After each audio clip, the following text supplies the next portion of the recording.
And we are live, everybody. Let the games That's begin. kind of cool. We'll see. This event again is scheduled to begin in 10 minutes as the keynote. Wow, look at that. Oh, that's really cool. Some pretty cool imagery being edited onto the image here. It looks like. Don't think anybody there realizes what's going on. Looks like that guy's playing with it. Anyway, will be pretty epic. The event begins again in about 9 minutes.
Historic moment.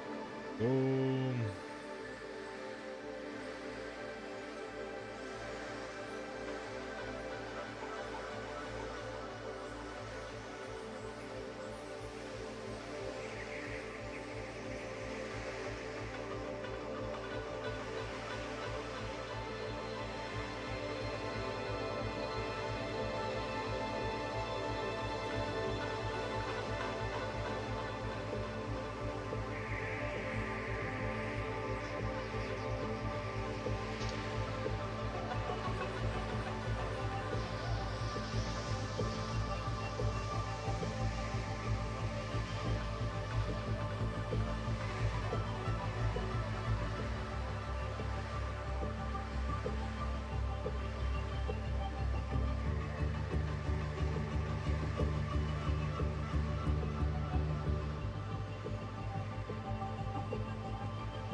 S&P 500 coming down, and I think the Q's also. It's going to be an interesting day. You're going to see how the market reacts. Put an Nvidia chart on the side.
Get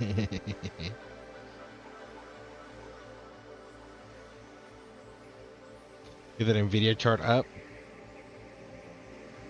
and see what happens when the CEO speaks. It's gonna be an interesting one for sure.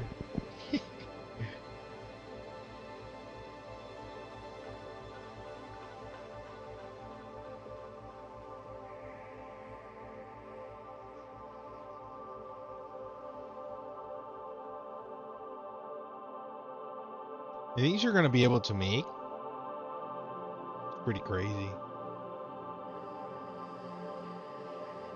This YouTuber did a study where she like competed with an artist to use AI to make art, and it made her better, but it made the artist just because he knew how to call it with the techniques where what was exactly what he wanted to do, he could recreate. Very interesting.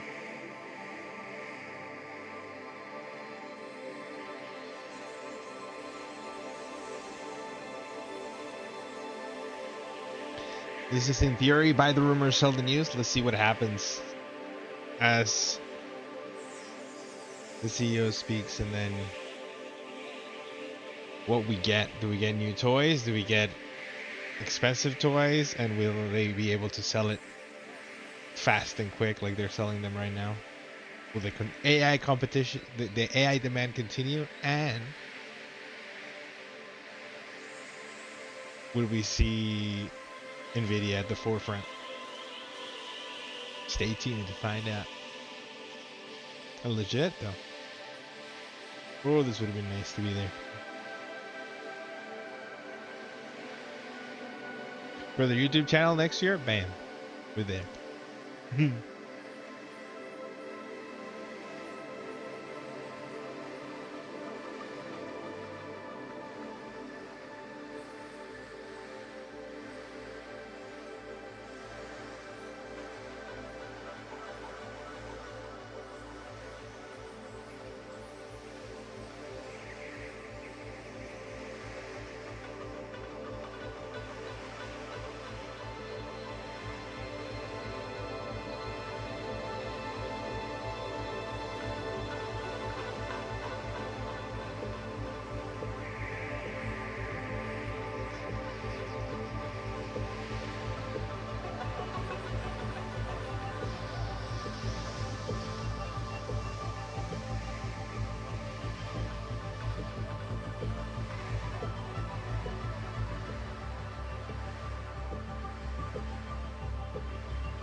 Should be a minute away.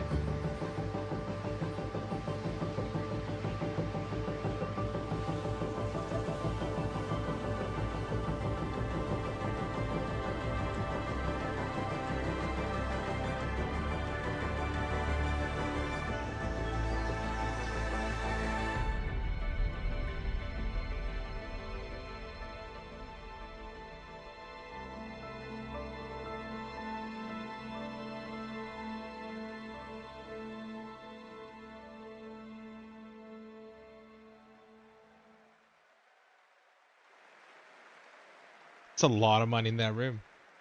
Each head is 2K in theory. Our show is about to begin.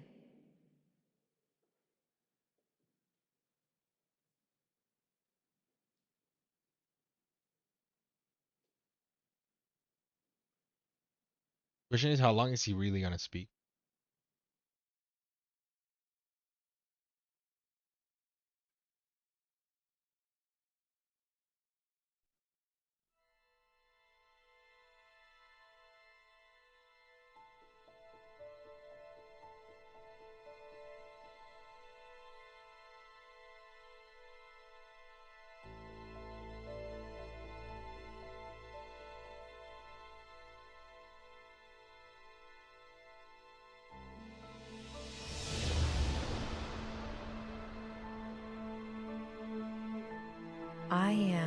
visionary.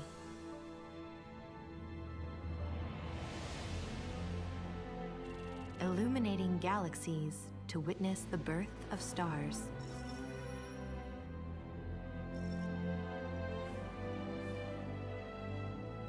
And sharpening our understanding of extreme weather events.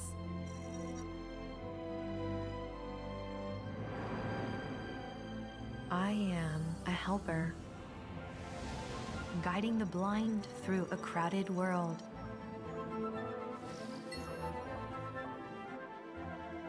I was thinking about running to the store. And giving voice to those who cannot speak.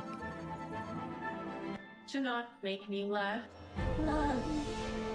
I am a transformer, harnessing gravity to store renewable power.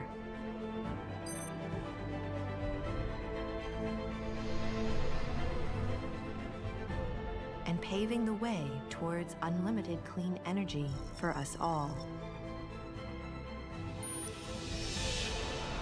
I am a trainer, teaching robots to assist, to watch out for danger,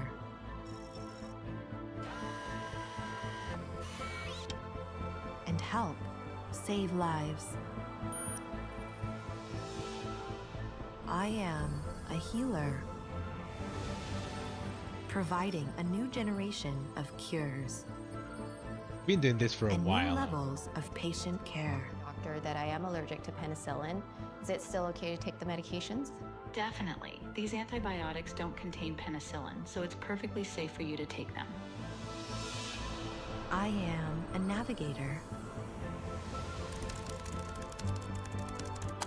generating virtual scenarios to let us safely explore the real world and understand every decision. I even helped write the script. Breathe life into the words en muchos idiomas y escribí la música. No. I am AI. Now that's Brought to life crazy. by Nvidia, deep learning, and brilliant minds everywhere.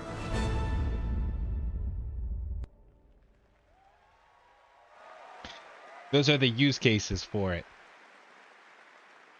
Please welcome to the I am stage AI. Nvidia founder and CEO Jensen Huang.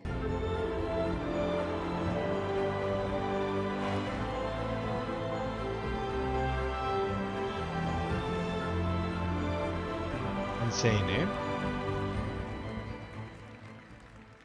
Welcome to GTC.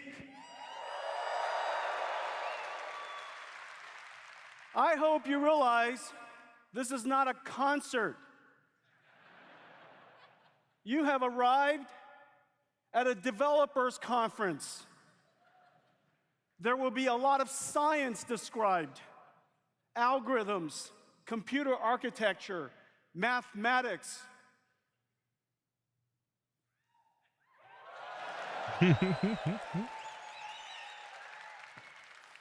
I sensed a very heavy weight in the room all of a sudden. Almost like you were in the wrong place.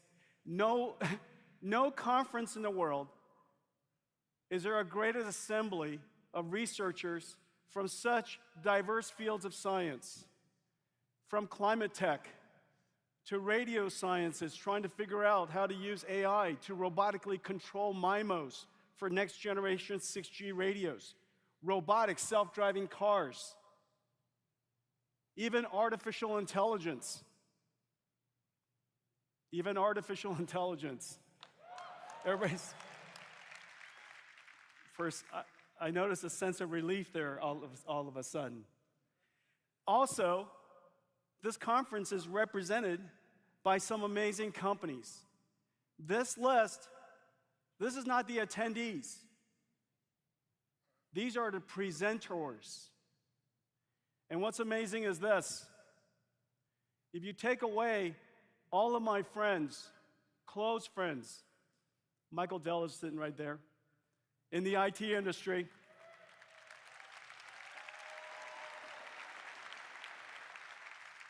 all of the friends I grew up with in the industry, if you take away that list, this is what's amazing.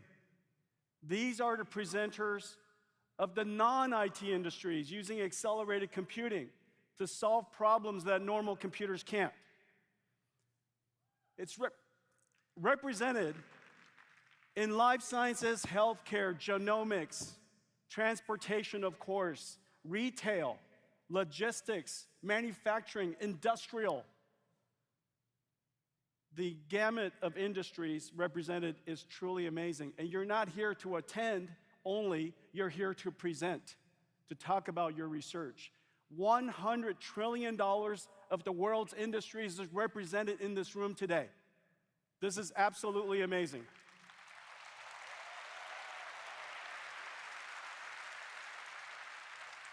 There is absolutely something happening. There is something going on. The industry is being transformed, not just ours. Because the computer industry, the computer is the single most important instrument of society today. Fundamental transformations in computing affects every industry. But how did we start? How did we get here? I made a little cartoon for you. Literally, I drew this. In one page, this is Nvidia's journey. Started in 1993. This might be the rest of the talk. 1993, this is our journey. We were founded in 1993. There are several important events that happened along the way. I'll just highlight a few. In 2006, CUDA, which has turned out to have been a revolutionary computing model, we thought it was revolutionary then. It was going to be an overnight success, and almost 20 years later, it happened. We saw it coming. 2 decades later. In 2012, AlexNet, AI and CUDA made first contact. In 2016, recognizing the importance of this computing model, we invented a brand new type of computer. We called it DGX-1. 170 teraflops in this supercomputer. 8 GPUs connected together for the very first time. I hand-delivered the very first DGX-1 to a startup located in San Francisco called OpenAI.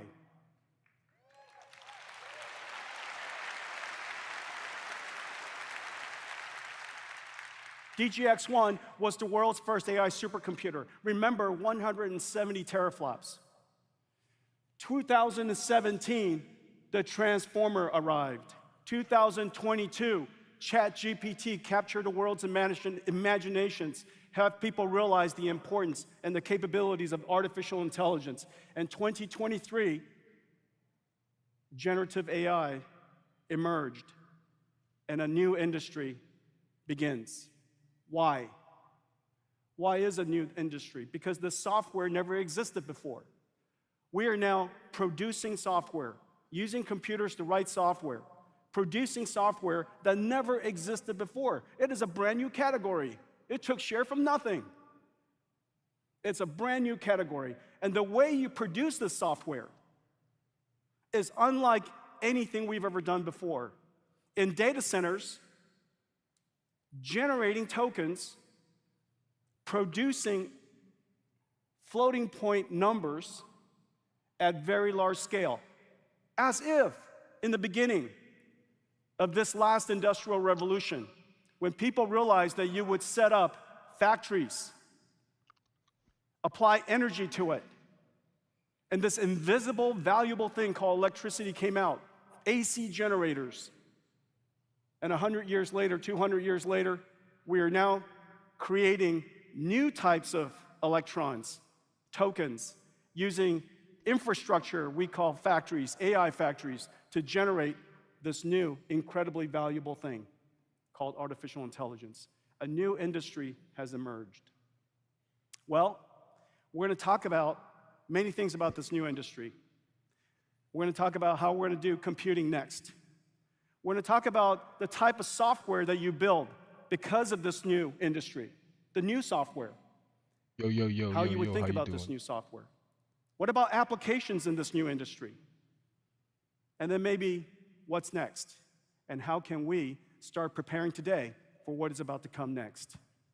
Well, but before I start, I want to show you the soul of Nvidia, the soul of our company, at the intersection of computer graphics, physics, and artificial intelligence, all intersecting inside a computer in Omniverse, in a virtual world simulation. Everything we're going to show you today, literally everything we're going to show you today, is a simulation. He's going to be speaking for 2 hours. Animation. It's only beautiful because it's physics. The world is beautiful. It's only amazing because it's being animated with robotics.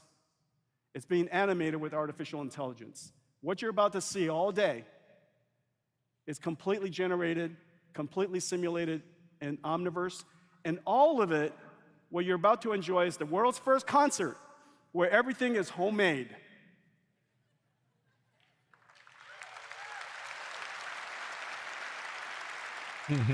Everything is homemade. You're about to watch some home videos. So sit back and enjoy yourself.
Question is, when do we get robotics?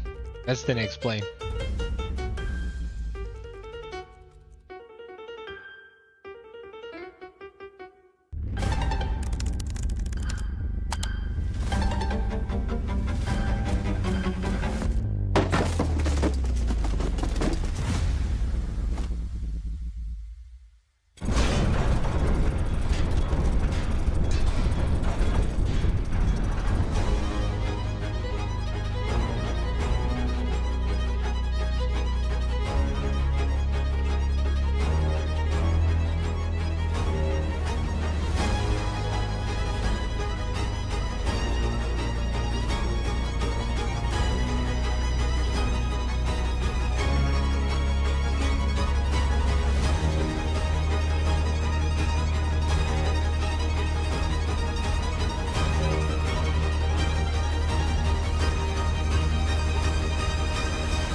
What? Like, a lot of this technology is already implemented. It's already in use. God, I love Nvidia.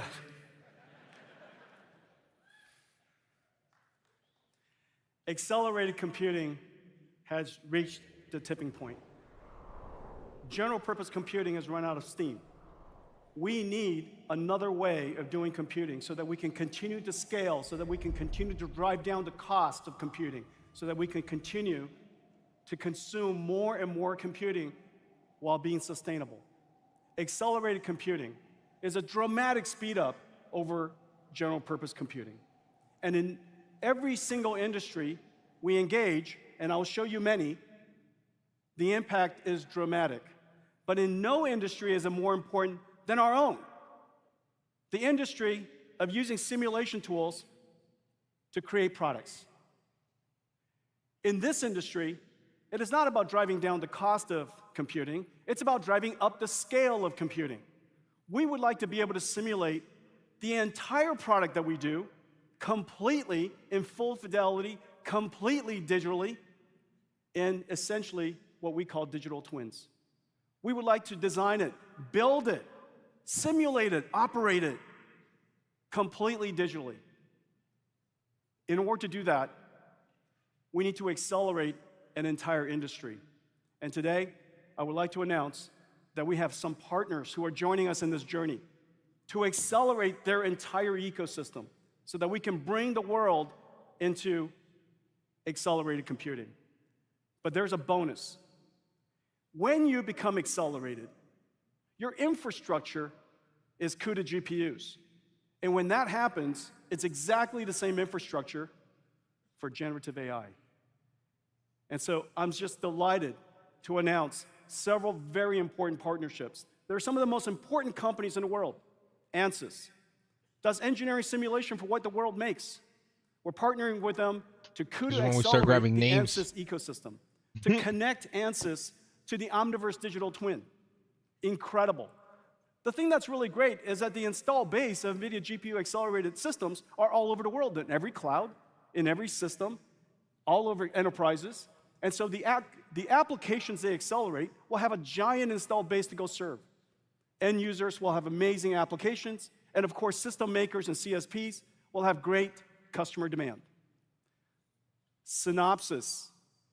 Synopsys is NVIDIA's literally first software partner. They were there in the very first day of our company. Synopsys revolutionized the chip industry with high-level design. We are going to CUDA accelerate Synopsys. We're accelerating computational lithography, one of the most important applications that nobody's ever known about. In order to make chips, we have to push lithography to the limit.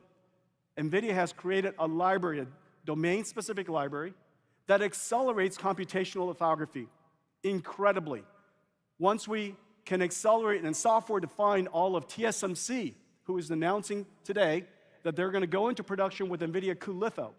Once it's software-defined and accelerated, the next step is to apply generative AI to the future of semiconductor manufacturing, pushing geometry even further.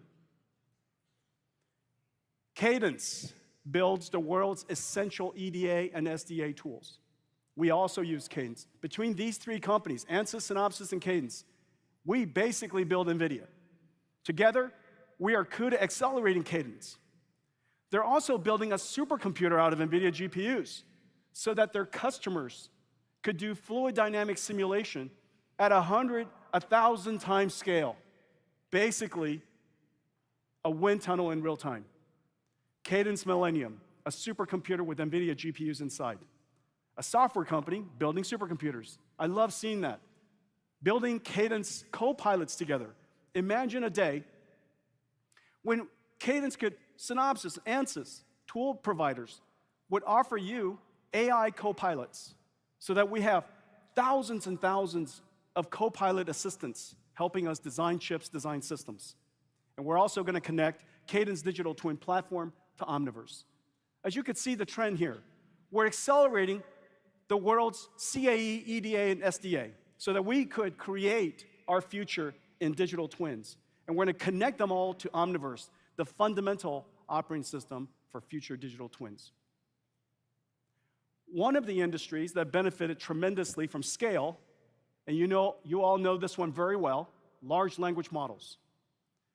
Basically, after the transformer was invented, we were able to scale large language models at incredible rates, effectively doubling every 6 months.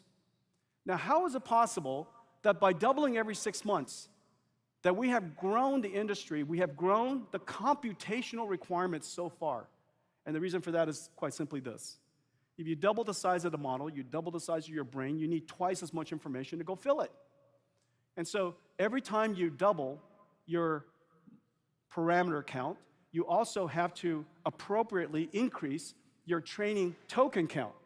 The combination of those two numbers becomes the computation scale you have to support. The latest, the state-of-the-art OpenAI model is approximately 1.8 trillion parameters. 1.8 trillion parameters required several trillion tokens to go train. So a few trillion parameters on the order of, a few trillion tokens on the order of, when you multiply the two of them together, approximately 30, 40, 50 billion, quadrillion floating point operations per second. Now we just have to do some CO math right now, just hang with me. So you have 30 billion quadrillion. A quadrillion is like a peta. And so if you had a petaflop GPU, you would need 30 billion seconds to go compute, to go train that model. 30 billion seconds is approximately 1,000 years. Well, 1,000 years, it's worth it.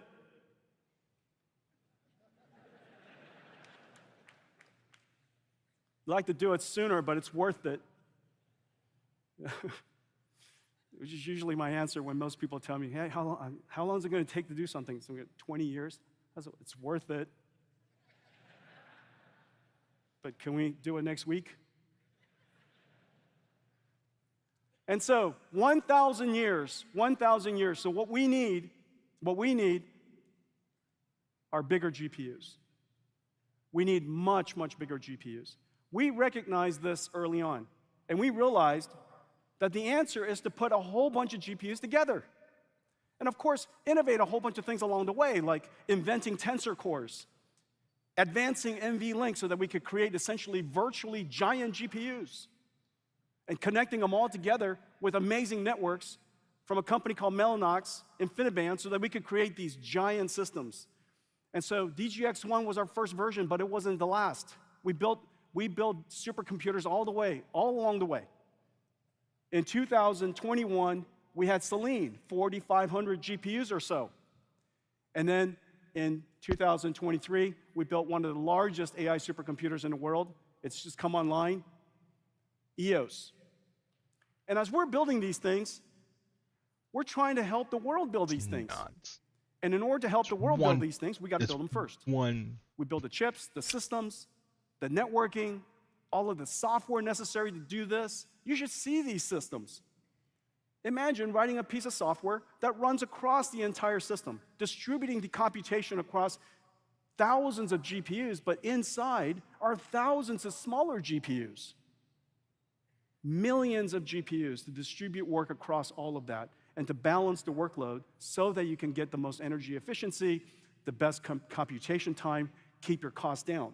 And so those fundamental innovations is what got us here. And here we are, as we see the miracle of ChatGPT emerge in front of us, we also realize we have a long ways to go. We need even larger models. We're going to train it with multimodality data, not just text on the internet, but we're going to train it on text and images and graphs and charts. And just as we learn, watching TV. And so there's going to be a whole bunch of watching video so that these models can be grounded in physics, understands that an arm doesn't go through a wall. And so these models would have common sense by watching a lot of the world's video combined with a lot of the world's languages. They'll use things like synthetic data generation, just as you and I do. When we try to learn, we might use our imagination to simulate how it's going to end up, just as I did when I was preparing for this keynote. I was simulating it all along the way. I hope it's going to turn out as well as I had it in my head.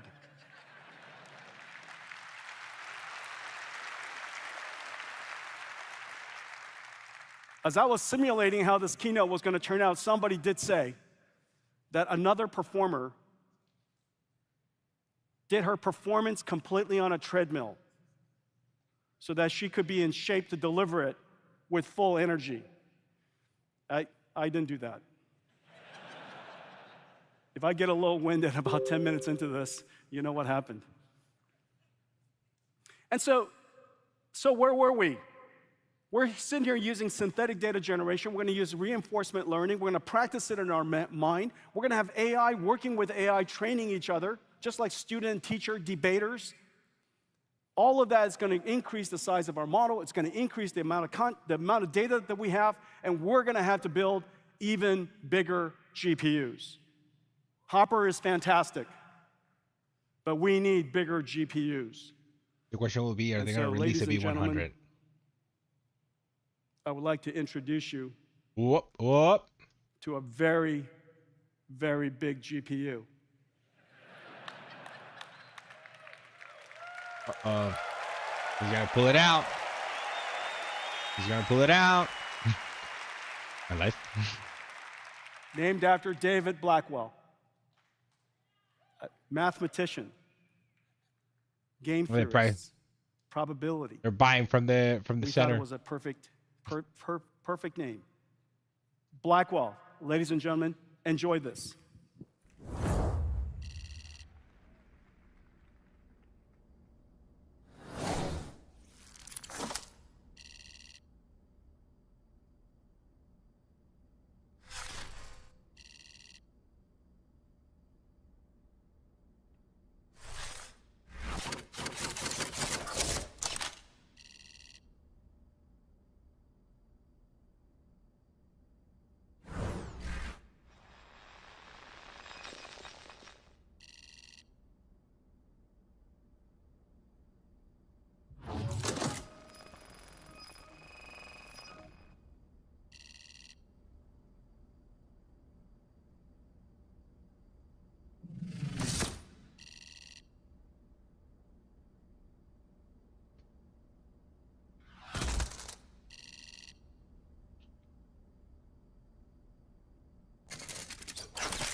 The price gone.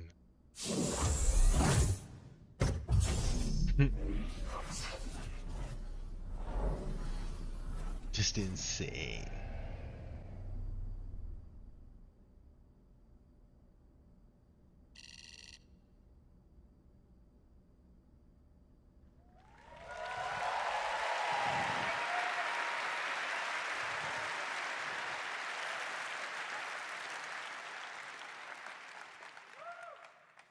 Blackwell is not a chip. Blackwell is the name of a platform.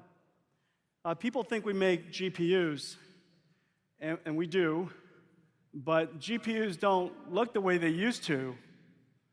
Here's the if you will, the heart of the Blackwell system, and this inside the company is not called Blackwell; it's just a number. And this is Blackwell sitting next to, this is the most advanced GPU in the world in production today. This is Hopper. This is Hopper. Hopper changed the world. This is Blackwell.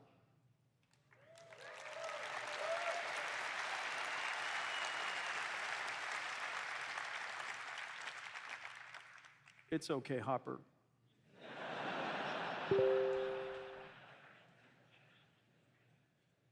You're very good. Good boy. Well, good girl.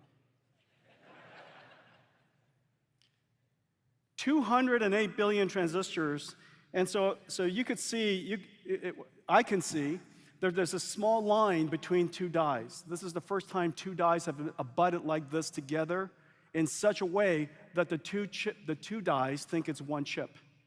There's 10 terabytes of data between it, 10 terabytes per second, so that these two sides of the Blackwell chip have no clue which side they're on. There's no memory locality issues, no cache issues. It's just one giant chip. And so when we were told that Blackwell's ambitions were beyond the limits of physics, the engineer said, so what? And so this is what happened. And so this is the Blackwell chip, and it goes into two types of systems. The first one is form-fit-function compatible to Hopper. And so you slide out Hopper and you push in Blackwell. That's the reason why one of the challenges of ramping is going to be so efficient. There are installations of Hoppers all over the world, and they could be the same infrastructure, same design, the power, the electricity, the thermals, the software, identical, push it right back. And so this is a Hopper version for the current HGX configuration. And this is what the second Hopper looks like this. Now this is a prototype board, and Janine, could I just borrow? Ladies and gentlemen, Janine Paul.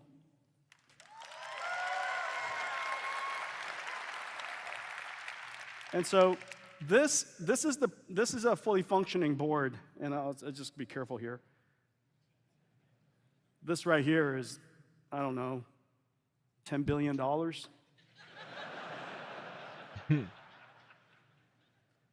The second one's 5. It gets cheaper after that, so any customers in the audience, it's okay. All right, but this one's quite expensive. This is the bring-up board, and the way it's going to go to production is like this one here, okay? And so you're going to take this. It has two Blackwell chips and 4 Blackwell dies connected to a Grace CPU. The Grace CPU has a super fast chip-to-chip link. What's amazing is this computer is the first of its kind where this much computation, first of all, fits into this small of a place. Second, it's memory coherent. They feel like they're just one big happy family working on one application together. And so everything is coherent within it. Just the amount of, you saw the numbers. There's a lot of terabytes this and terabytes that. But this is a miracle. This is let's see, what are some of the things on here? There's NVLink on top, PCI Express on the bottom. On your, which one is mine and your left? One of them, it doesn't matter. One of them is a CPU chip-to-chip link. Is my left or your, depending on which side. I was trying to sort that out, and I just kind of, doesn't matter.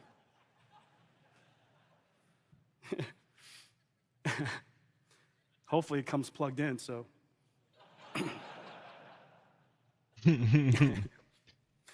Okay, so this is the Grace Blackwell system.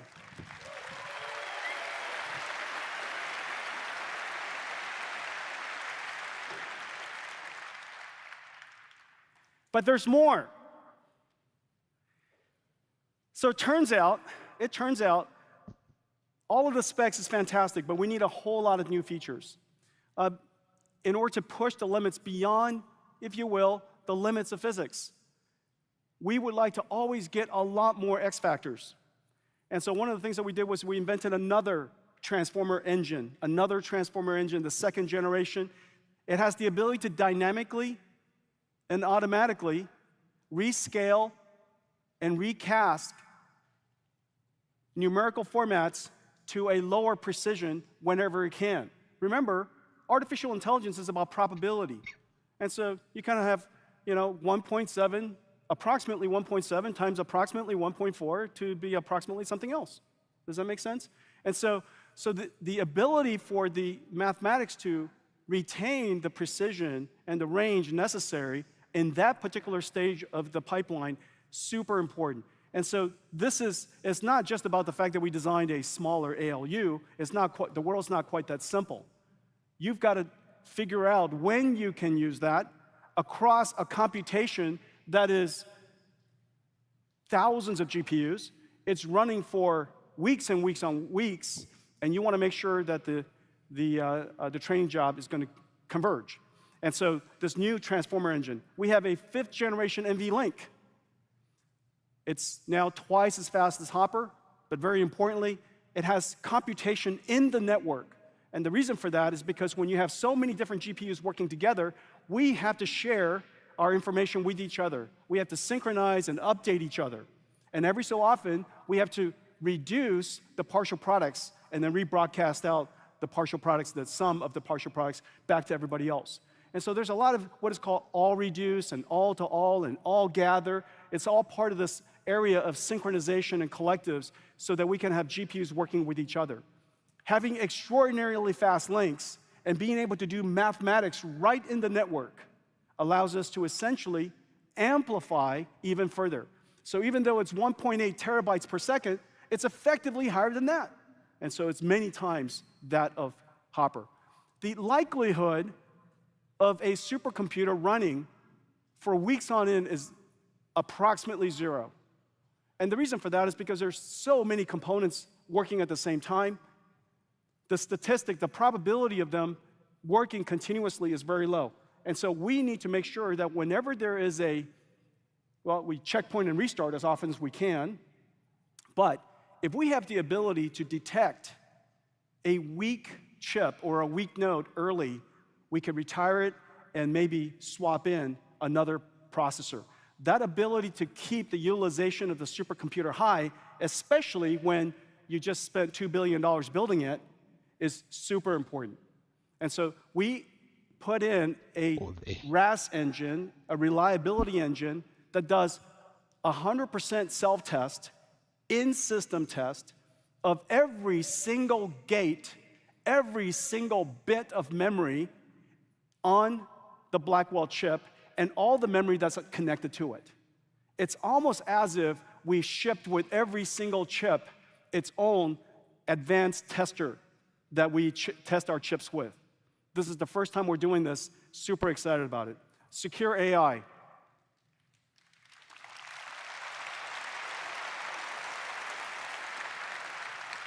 Only this conference do they clap for RAS. The secure AI. Obviously, you've just spent hundreds of millions of dollars creating a very important AI. And the code, the intelligence of that AI is encoded in the parameters. You want to make sure that on the one hand, you don't lose it. On the other hand, it doesn't get contaminated. And so we now have the ability to encrypt data, of course, at rest, but also in transit and while it's being computed. It's all encrypted. And so we now have the ability to encrypt in transmission, and when we're computing it, it is in a trusted environment, trusted engine environment. And the last thing is decompression. Moving data in and out of these nodes when the compute is so fast becomes really essential. And so we've put in a high line speed compression engine and effectively moves data 20 times faster in and out of these computers. These computers are so powerful, and there's such a large investment, the last thing we want to do is have them be idle. And so all of these capabilities are intended to keep Blackwell fed and as busy as possible. Overall, compared to Hopper, it is 2.5 times the FP8 performance for training per chip. It also has this new format called FP6, so that even though the computation speed is the same, the bandwidth that's amplified because of the memory, the amount of parameters you can store in the memory is now amplified. FP4 effectively doubles the throughput. This is vitally important for inference.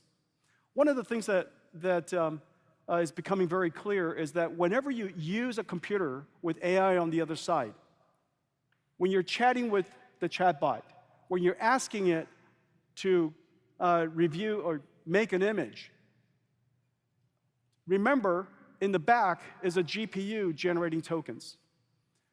Some people call it inference, but it's more appropriately generation. The way that computing is done in the past was retrieval. You would grab your phone, you would touch something, some signals go off, basically an email goes off to some storage somewhere. There's pre-recorded content. Somebody wrote a story, or somebody made an image, or somebody recorded a video. That pre-recorded content is then streamed back to the phone and recomposed in a way, based on a recommender system, to present the information to you. You know that in the future, the vast majority of that content will not be retrieved. And the reason for that is because that was pre-recorded by somebody who doesn't understand the context, which is the reason why we have to retrieve so much content. If you can be working with an AI that understands the context, who you are, for what reason you're fetching this information, and produces the information for you just the way you like it, the amount of energy we save, the amount of networking bandwidth we save, the amount of wasted time we save will be tremendous. The future is generative, which is the reason why we call it generative AI, which is the reason why this is a brand new industry. The way we compute is fundamentally different. We created a processor for the generative AI era.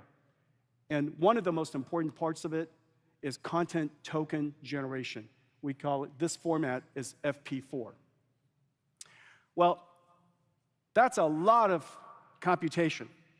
5x the token generation, 5x the inference capability of Hopper seems like enough. But why stop there? The answer is it's not enough, and I'm going to show you why. I'm going to show you more. Why. And so we would like to have a bigger GPU, even bigger than this one. And so we decided to scale it. And notice, but first, let me just tell you how we've scaled. Over the course of the last 8 years, we've increased computation by 1,000 times. 8 years, 1,000 times. Remember, back in the good old days of Moore's Law, it was 2x, well, 5x every, 10x every 5 years. That's easiest math. 10x every 5 years, 100 times every 10 years. 100 times every 10 years in the middle, in the heydays of the PC revolution. 100 times every 10 years. In the last 8 years, we've gone 1,000 times. We have 2 more years to go. And so that puts it in perspective. The rate at which we're advancing computing is insane. And it's still not fast enough, so we built another chip. This chip is just an incredible chip. We call it the NVLink switch. It's 50 billion transistors. It's almost the size of Hopper all by itself. This switch chip has 4 NVLinks in it, each 1.8 terabytes per second, and it has computation in it, as I mentioned. What is this chip for? If we were to build such a chip, we can have every single GPU talk to every other GPU at full speed at the same time. That's insane.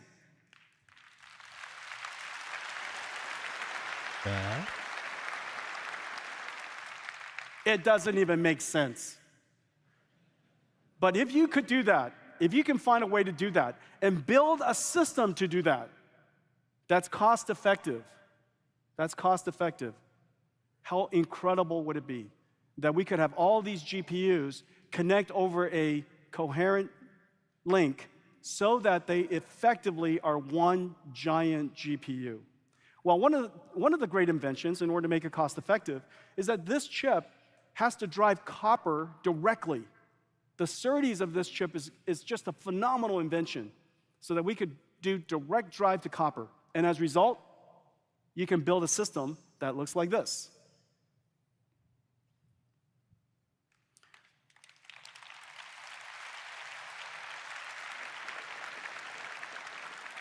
Now this system is kind of insane. This is one DGX. This is what a DGX looks like now. Remember, just 6 years ago, it was pretty heavy, but I was able to lift it. I delivered the first DGX-1 to OpenAI, and the researchers there, it's on, the pictures are on the internet, and we all autographed it. If you come to my office, it's autographed there. It's really beautiful. But you could lift it. This DGX, that DGX, by the way, was 170 teraflops. If you're not familiar with the numbering system, that's 0.17 petaflops. So this is 720. The first one I delivered to OpenAI was 0.17. You could round it up to 0.2, won't make any difference. And back then it was like, wow, 30 more teraflops. And so this is now 720 petaflops, almost an exaflop for training, and the world's first 1 exaflops machine in one rack.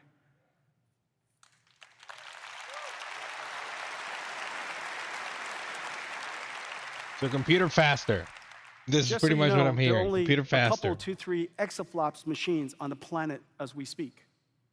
And so this is an exaflops AI system in one single rack. Well, let's take a look at the back of it. So this is what makes it possible. That's the back, the DGX NVLink spine. 130 terabytes per second goes through the back of that chassis. That is more than the aggregate bandwidth of the internet. What?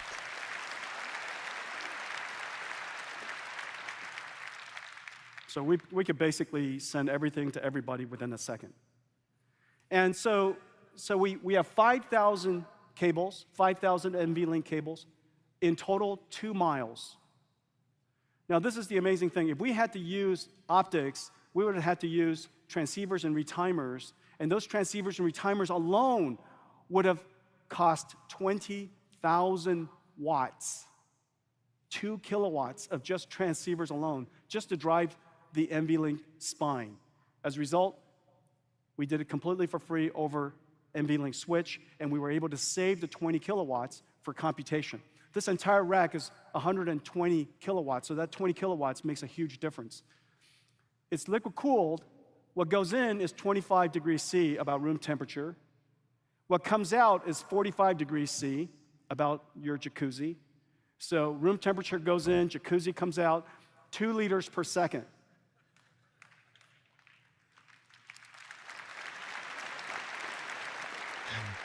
That's crazy. We could sell a peripheral.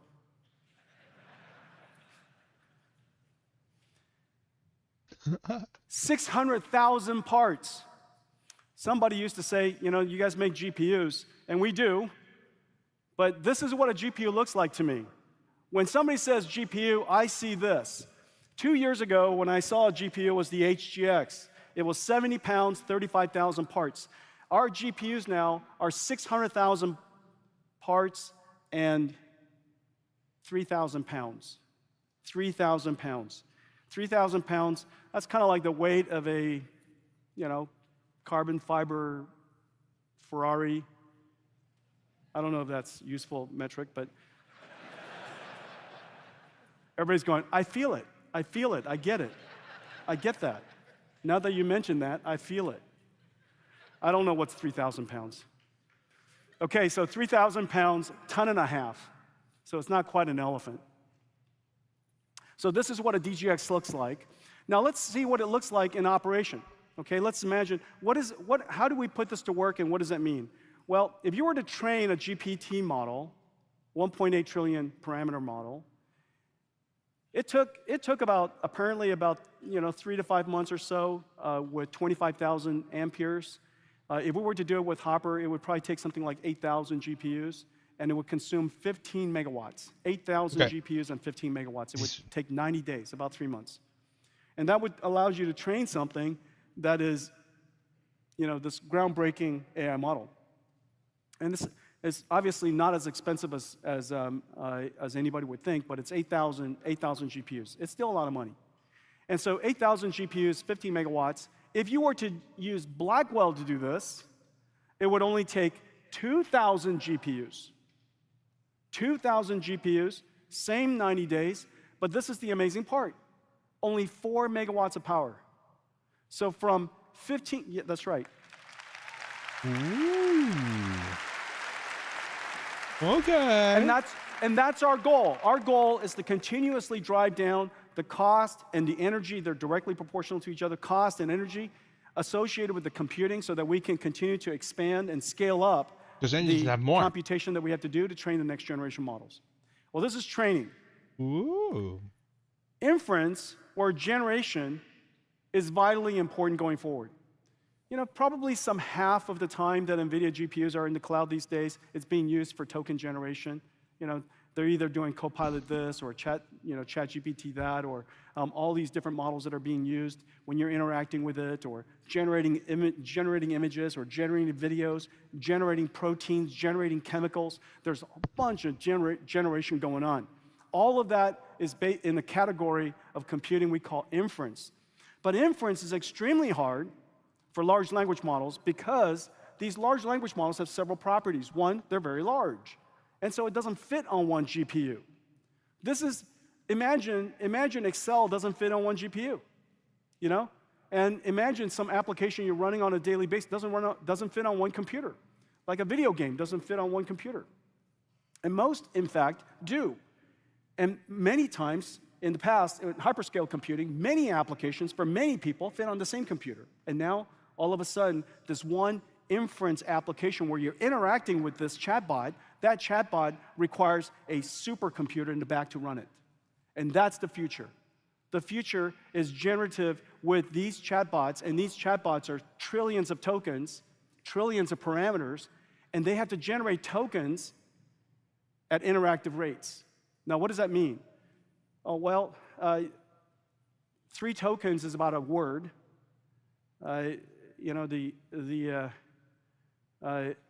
Space, the final frontier, these are the adventures.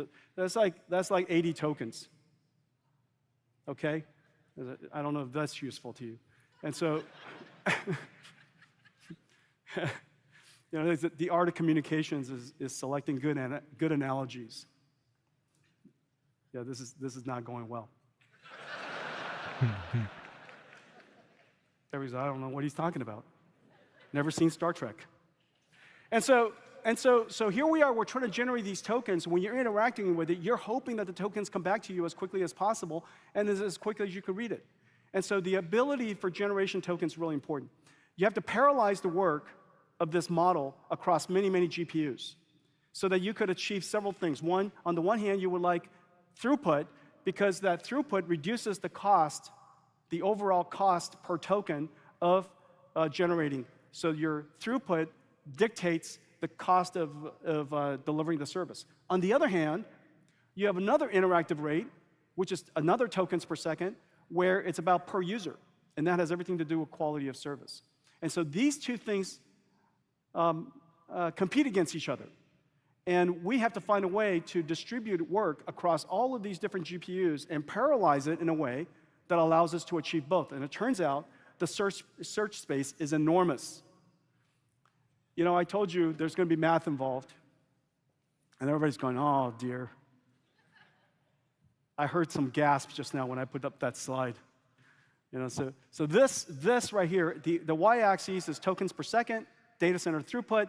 The x-axis is tokens per second, interactivity of the person. And notice the upper right is the best. You want interactivity to be very high, number of tokens per second per user. You want the tokens per second per data center to be very high. The upper right is terrific. However, it's very hard to do that. And in order for us to search for the best answer across every single one of those intersections, x, y coordinates, okay, so just look at every single x, y coordinate, all those blue dots came from some repartitioning of the software.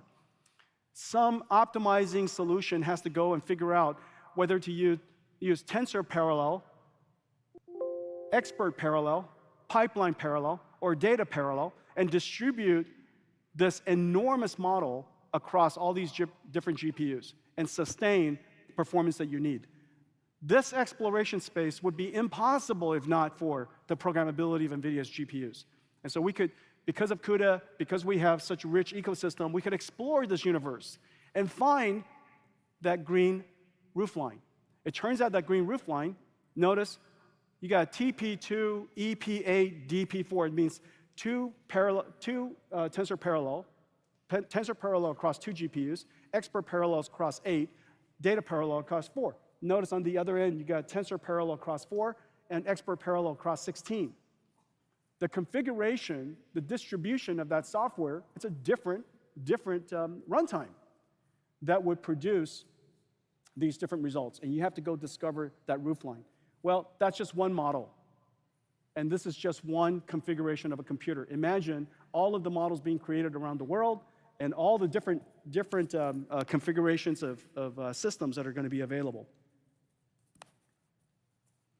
So now that you understand the basics, let's take a look at inference of Blackwell compared to Hopper. And this is the extraordinary thing.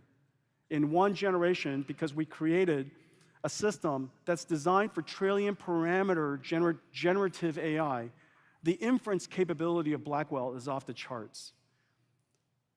And in fact, it is some 30 times Hopper. Yeah.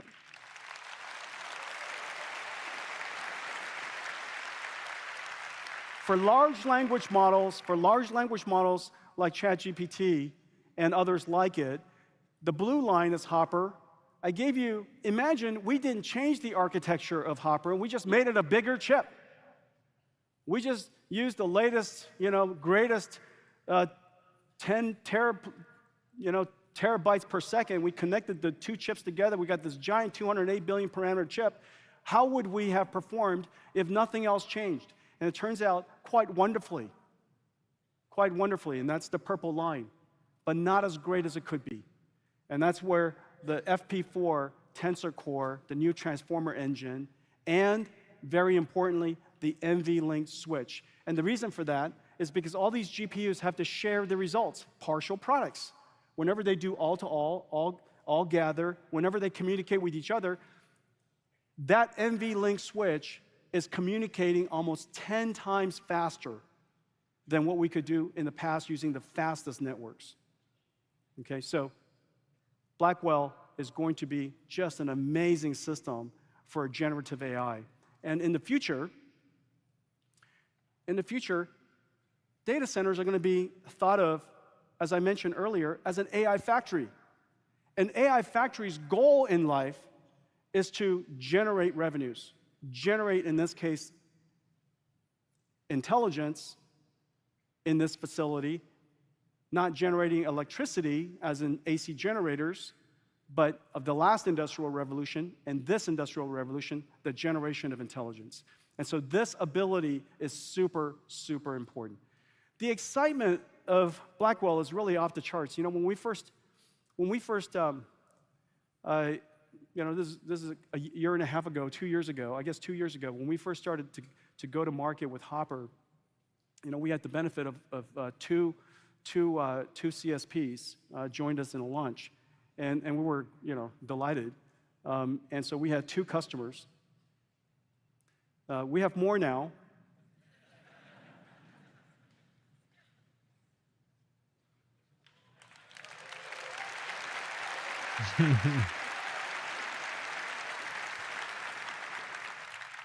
Unbelievable excitement for Blackwell. Unbelievable excitement. And there's a whole bunch of different configurations. Of course, I showed you the configurations that slide into the Hopper form factor so that's easy to upgrade. I showed you examples that are liquid-cooled, that are the extreme versions of it. One entire rack that's connected by NVLink 72. Blackwell is going to be ramping to the world's AI companies, of which there are so many now, doing amazing work in different modalities. The CSPs, every CSP is geared up. All the OEMs and ODMs, regional clouds, sovereign AIs and telcos all over the world are signing up to launch with Blackwell.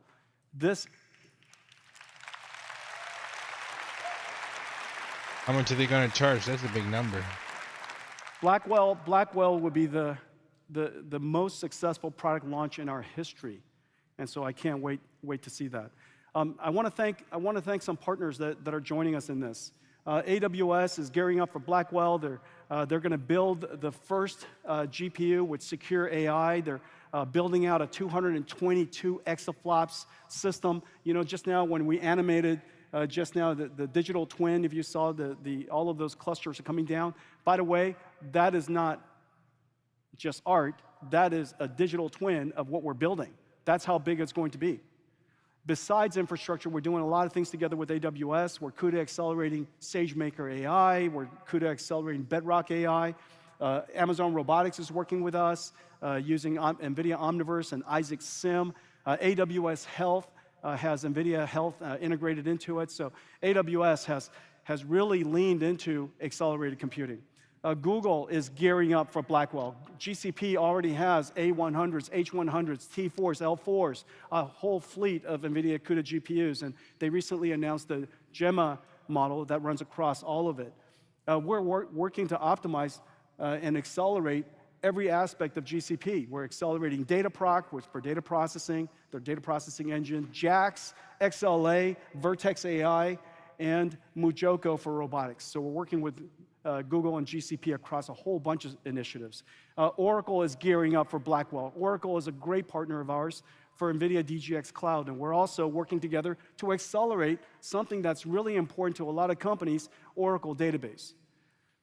Microsoft is accelerating, and Microsoft is gearing up for Blackwell. Microsoft and NVIDIA has a wide-ranging partnership. We're accelerating, CUDA accelerating all kinds of services when you chat, obviously, and AI services that are in Microsoft Azure. It's very, very likely NVIDIA's in the back doing the inference and the token generation.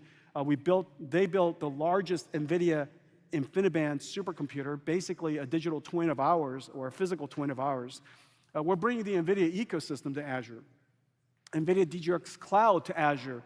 NVIDIA Omniverse is now hosted in Azure. NVIDIA Healthcare is in Azure. And all of it is deeply integrated and deeply connected with Microsoft Fabric. The whole industry is gearing up for Blackwell. This is what I'm about to show you. Most of the scenes that you've seen so far of Blackwell are the full fidelity design of Blackwell. Everything in our company has a digital twin. And in fact, this digital twin idea is really spreading, and it helps companies build very complicated things perfectly the first time. And what could be more exciting than creating a digital twin to build a computer that was built in a digital twin? And so let me show you what Wistron's doing. To meet the demand for NVIDIA accelerated computing, Wistron, one of our leading manufacturing partners, is building digital twins of NVIDIA DGX and HGX factories using custom software developed with Omniverse SDKs and APIs. For their newest factory, Wistron started with a digital twin to virtually integrate their multi-CAD and process simulation data into a unified view. Testing and optimizing layouts in this physically accurate digital environment increased worker efficiency by 51%. During construction, the Omniverse digital twin was used to verify that the physical build matched the digital plans. Identifying any discrepancies early has helped avoid costly change orders. And the results have been impressive. Using a digital twin helped bring Wistron's factory online in half the time, just 2.5 months instead of 5. In operation, the Omniverse digital twin helps Wistron rapidly test new layouts to accommodate new processes or improve operations in the existing space, and monitor real-time operations using live IoT data from every machine on the production line, which ultimately enabled Wistron to reduce end-to-end cycle times by 50% and defect rates by 40%. With NVIDIA AI and Omniverse, NVIDIA's global ecosystem of partners are building a new era of accelerated, AI-enabled digitalization.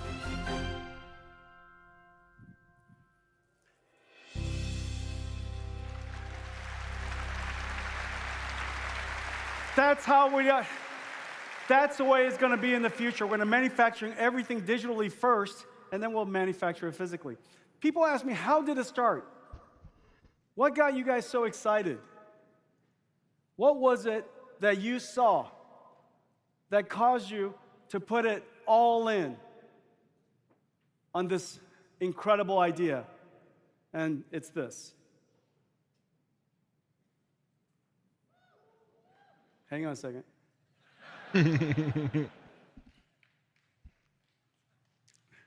Guys, that was going to be such a moment. That's what happens when you don't rehearse.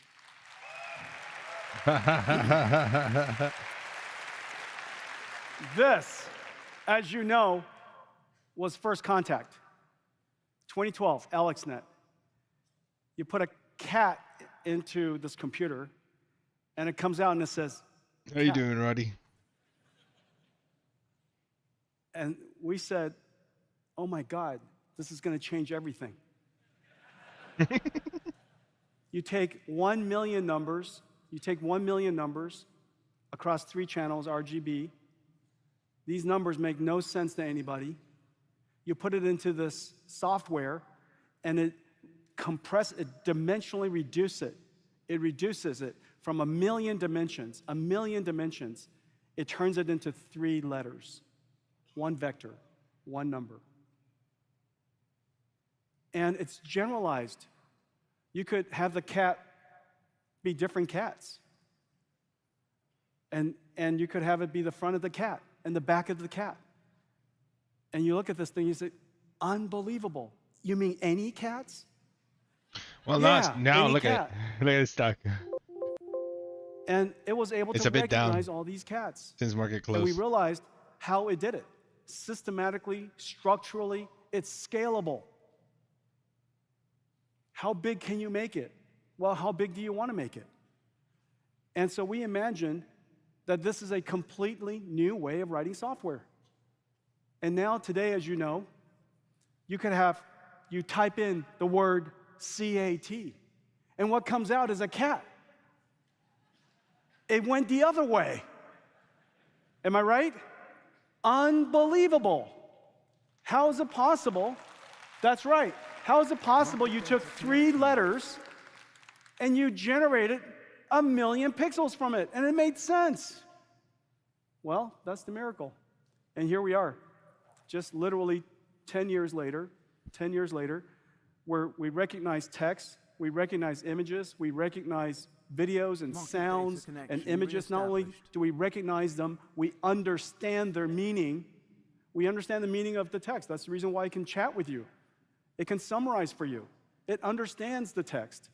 It understood, not just recognizes the English, I think it's going to do well. It doesn't just recognize the pixels. It understood the pixels, and you can even condition it between 2 modalities. Just going to be able to sell you can have language, condition, image, and generate all kinds of interesting things. Well, if you can understand these things, what else can you understand that you've digitized? The reason why we started with text and images is because we digitized those. But what else have we digitized? Well, it turns out we've digitized a lot of things. Proteins and genes and brain waves.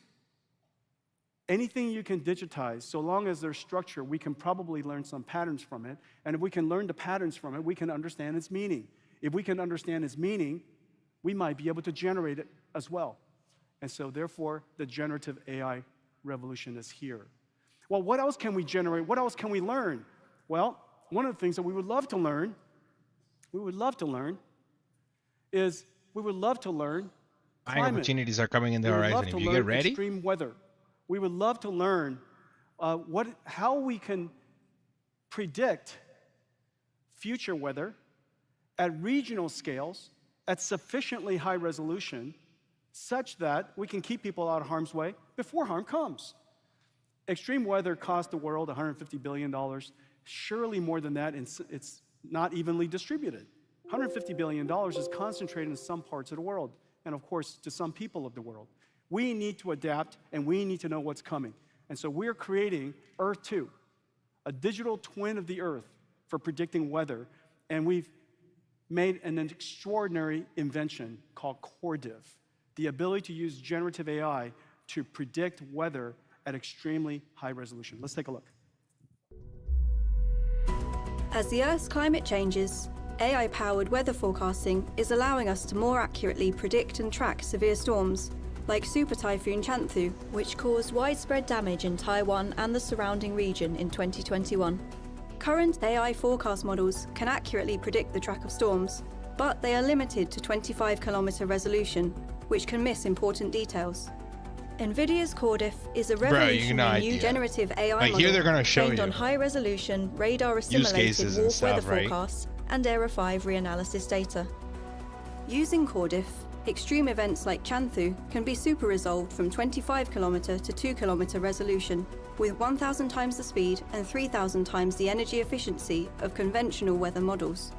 By combining the speed and accuracy of Nvidia's weather forecasting model ForecastNet and generative AI models like Cordiff, we can explore hundreds or even thousands of kilometer-scale regional weather forecasts to provide a clear picture of the best, worst, and most likely impacts of a storm. This wealth of information can help minimize loss of life and property damage. Today, Cordiff is optimized for Taiwan, but soon, generative supersampling will be available as part of the Nvidia Earth 2 Inference service for many regions across the globe.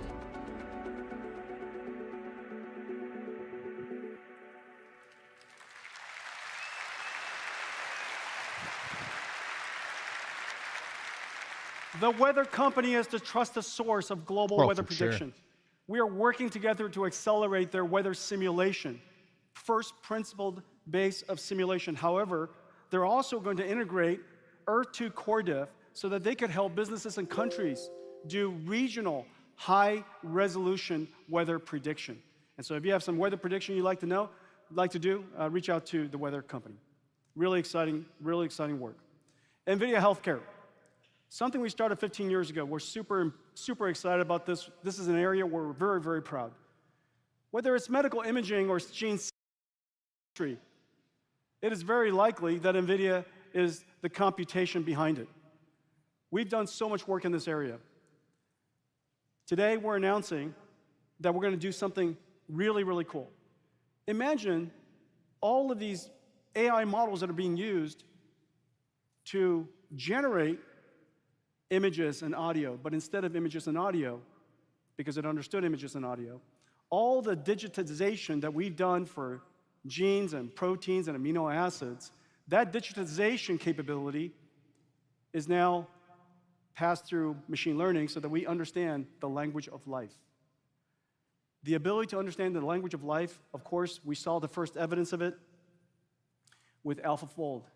This is really quite an extraordinary thing. After decades of painstaking work, the world had only digitized and reconstructed using cryo-electron microscopy or crystal X-ray crystallography. These different techniques painstakingly reconstructed the protein, 200,000 of them, in just, less than a year or so?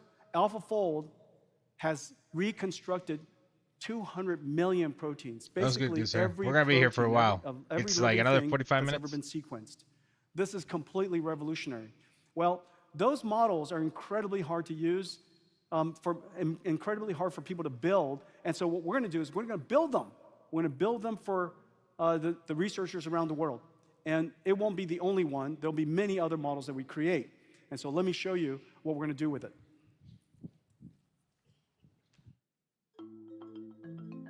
Virtual screening for new medicines is a computationally intractable problem. Existing techniques can only scan billions of compounds and require days on thousands of standard compute nodes to identify new drug candidates. Nvidia BioNeMo NIMs enable a new generative screening paradigm, using NIMs for protein structure prediction while optimizing for other favorable molecular properties in parallel. MolMIM generates high-quality drug-like molecules that bind to the target and are synthesizable, translating to a higher probability of developing successful medicines faster. BioNeMo is enabling a new paradigm in drug discovery with NIMs, providing on-demand microservices that can be combined to build powerful drug discovery workflows like de novo protein design or guided molecule generation for virtual screening. BioNemo NIMs are helping researchers and developers reinvent computational drug design.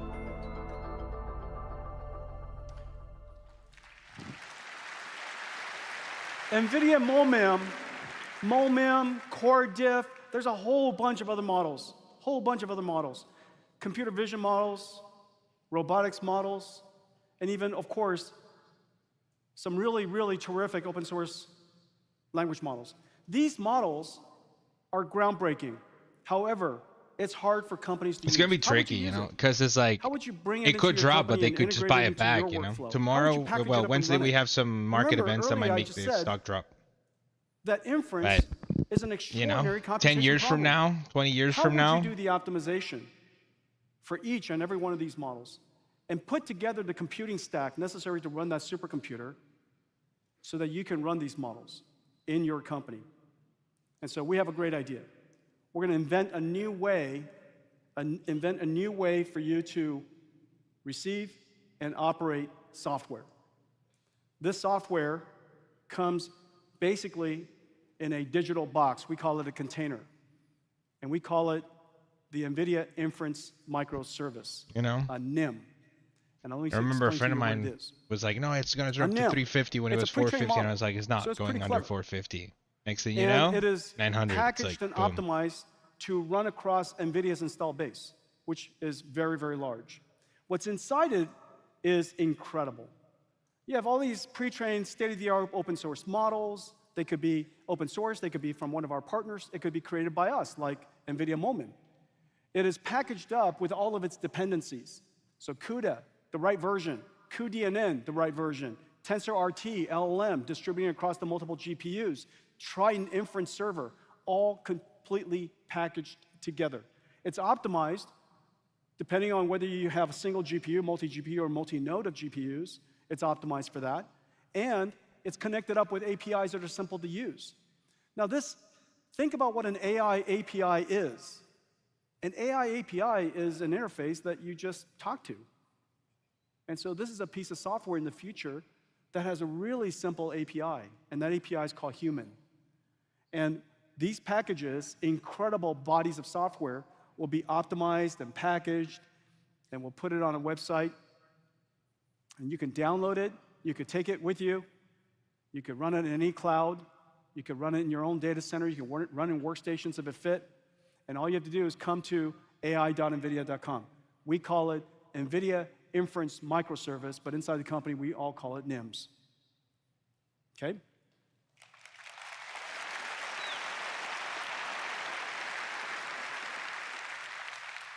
Just imagine, you know, someday there's going to be one of these chatbots, and these chatbots is going to just be in a NIM, and you'll assemble a whole bunch of chatbots, and that's the way software is going to be built someday. How do we build software in the future? It is unlikely that you'll write it from scratch or write a whole bunch of Python code or anything like that. It is very likely that you assemble a team of AIs. There's probably going to be a super AI that you use that takes the mission that you give it and breaks it down into an execution plan. Some of that execution plan could be handed off to another NIM. That NIM would maybe understand SAP. The language of SAP is ABAP. It might understand ServiceNow. And it go retrieve some information from their platforms. It might then hand that result to another NIM who goes off and does some calculation on it. Maybe it's an optimization software, a combinatorial optimization algorithm. Maybe it's just some basic calculator. Maybe it's pandas to do some numerical analysis on it. And then it comes back with its answer, and it gets combined with everybody else's, and because it's been presented with this is what the right answer should look like, it knows what right answers to produce, and it presents it to you. We can get a report every single day at top of the hour that has something to do with a build plan or some forecast or some customer alert or some bugs database or whatever it happens to be, and we could assemble it using all these NIMs. And because these NIMs have been packaged up and ready to work on your systems, so long as you have NVIDIA GPUs in your data center or in the cloud, this NIMs will work together as a team and do amazing things. And so we decided, this is such a great idea, we're going to go do that. And so NVIDIA has NIMs running all over the company. We have chatbots being created all over the place, and one of the most important chatbots, of course, is a chip designer chatbot. You might not be surprised, we care a lot about building chips. And so we want to build chatbots, AI co-pilots, that are co-designers with our engineers. And so this is the way we did it. So we got ourselves a Llama 2, this is a 70B, and it's packaged up in a NIM, and we asked it, what is a CTL? Well, it turns out CTL is an internal program, and it has an internal proprietary language, but it thought the CTL was a combinatorial timing logic, and so it describes conventional knowledge of CTL, but that's not very useful to us. And so we gave it a whole bunch of new examples. This is no different than onboarding an employee. We say, thanks for that answer, it's completely wrong. And then we present to them, this is what a CTL is, okay? And so this is what a CTL is at NVIDIA. And the CTL, as you can see, CTL stands for Compute Trace Library, which makes sense. We were tracing compute cycles all the time, and it wrote the program. Isn't that amazing? And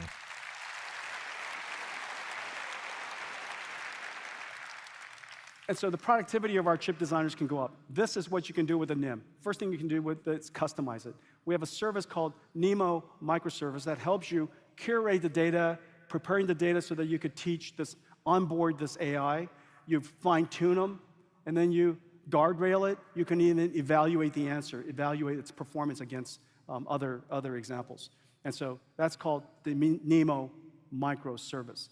Now, the thing that's emerging here is this. There are three elements, three pillars of what we're doing. The first pillar is, of course, inventing the technology for AI models and running AI models and packaging it up for you. The second is to create tools to help you modify it. First is having the AI technology. Second is to help you modify it. And third is infrastructure for you to fine-tune it, and if you like, deploy it. You could deploy it on our infrastructure called DGX Cloud, or you can deploy it on-prem, you can deploy it anywhere you like. Once you develop it, it's yours to take anywhere. And so we are effectively an AI foundry. We will do for you and the industry on AI what TSMC does for us building chips. And so we go to TSMC with our big ideas, they manufacture it, and we take it with us. And so exactly the same thing here, AI foundry, and the three pillars are the NIMs, Nemo microservice, and DGX Cloud. The other thing that you could teach the NIM to do is to understand your proprietary information. Remember, inside our company, the vast majority of our data is not in the cloud. It's inside our company. It's been sitting there, being used all the time, and gosh, it's basically NVIDIA's intelligence.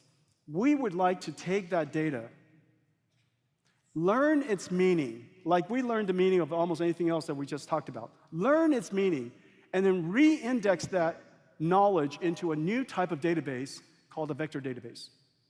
And so you essentially take structured data or unstructured data, you learn its meaning, you encode its meaning, so now this becomes an AI database, and that AI database, in the future, once you create it, you can talk to it. And so let me give you an example of what you could do.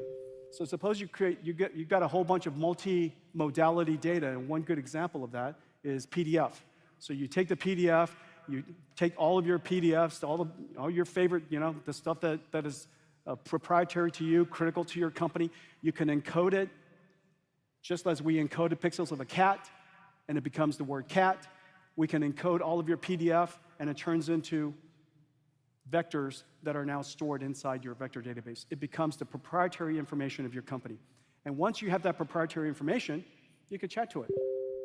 It's a smart database. And so you just chat with data. And how much more enjoyable is that? For our software team, they just chat with the bugs database. How many bugs was there last night? Are we making any progress? And then after you're done talking to this bugs database, you need therapy. And so we have another chatbot for you.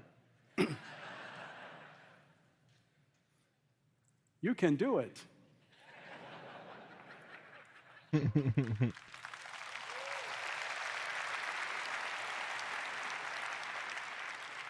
Okay, so we call this Nemo retriever, and the reason for that is because ultimately its job is to go retrieve information as quickly as possible.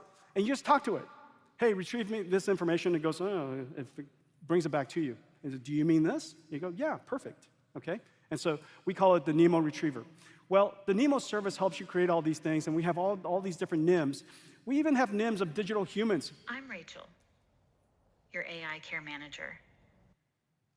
Okay, so it's a really short clip, but there were so many videos to show you, I guess so many other demos to show you, and so I had to cut this one short. But this is Diana. She is a digital human NIM, and you just talk to her, and she's connected, in this case, to Hippocratic AI's large language model for healthcare, and it's truly amazing. She is just super smart about healthcare things. It's going to be And super so sick if after you're just able after to, like, my Dwight, my VP of software engineering, all of a sudden you're able to talks hire the chatbot people for bugs database, just by and you like come over here and talk $20 to a Diane. month, and you have people. And, It's and like, so Diane is completely animated with AI, and she's a digital human. There's so many companies that would like to build. They're sitting on gold mines.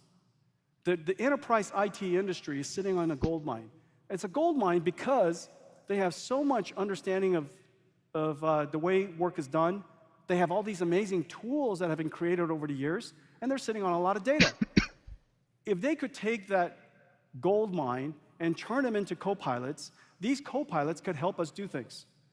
And so just about every IT franchise, IT platform in the world that has valuable tools that people use is sitting on a gold mine for co-pilots, and they would like to build their own co-pilots and their own chatbots. And so we're announcing that Nvidia AI Foundry is working with some of the world's great companies. SAP generates 87% of the world's global commerce. Basically, the world runs on SAP. We run on SAP. Nvidia and SAP are building SAP Joule co-pilots using Nvidia NeMo and DGX Cloud. ServiceNow, they run 85% of the world's Fortune 500 companies run their people and customer service operations on ServiceNow. And they're using Nvidia AI Foundry to build ServiceNow Assist virtual assistants.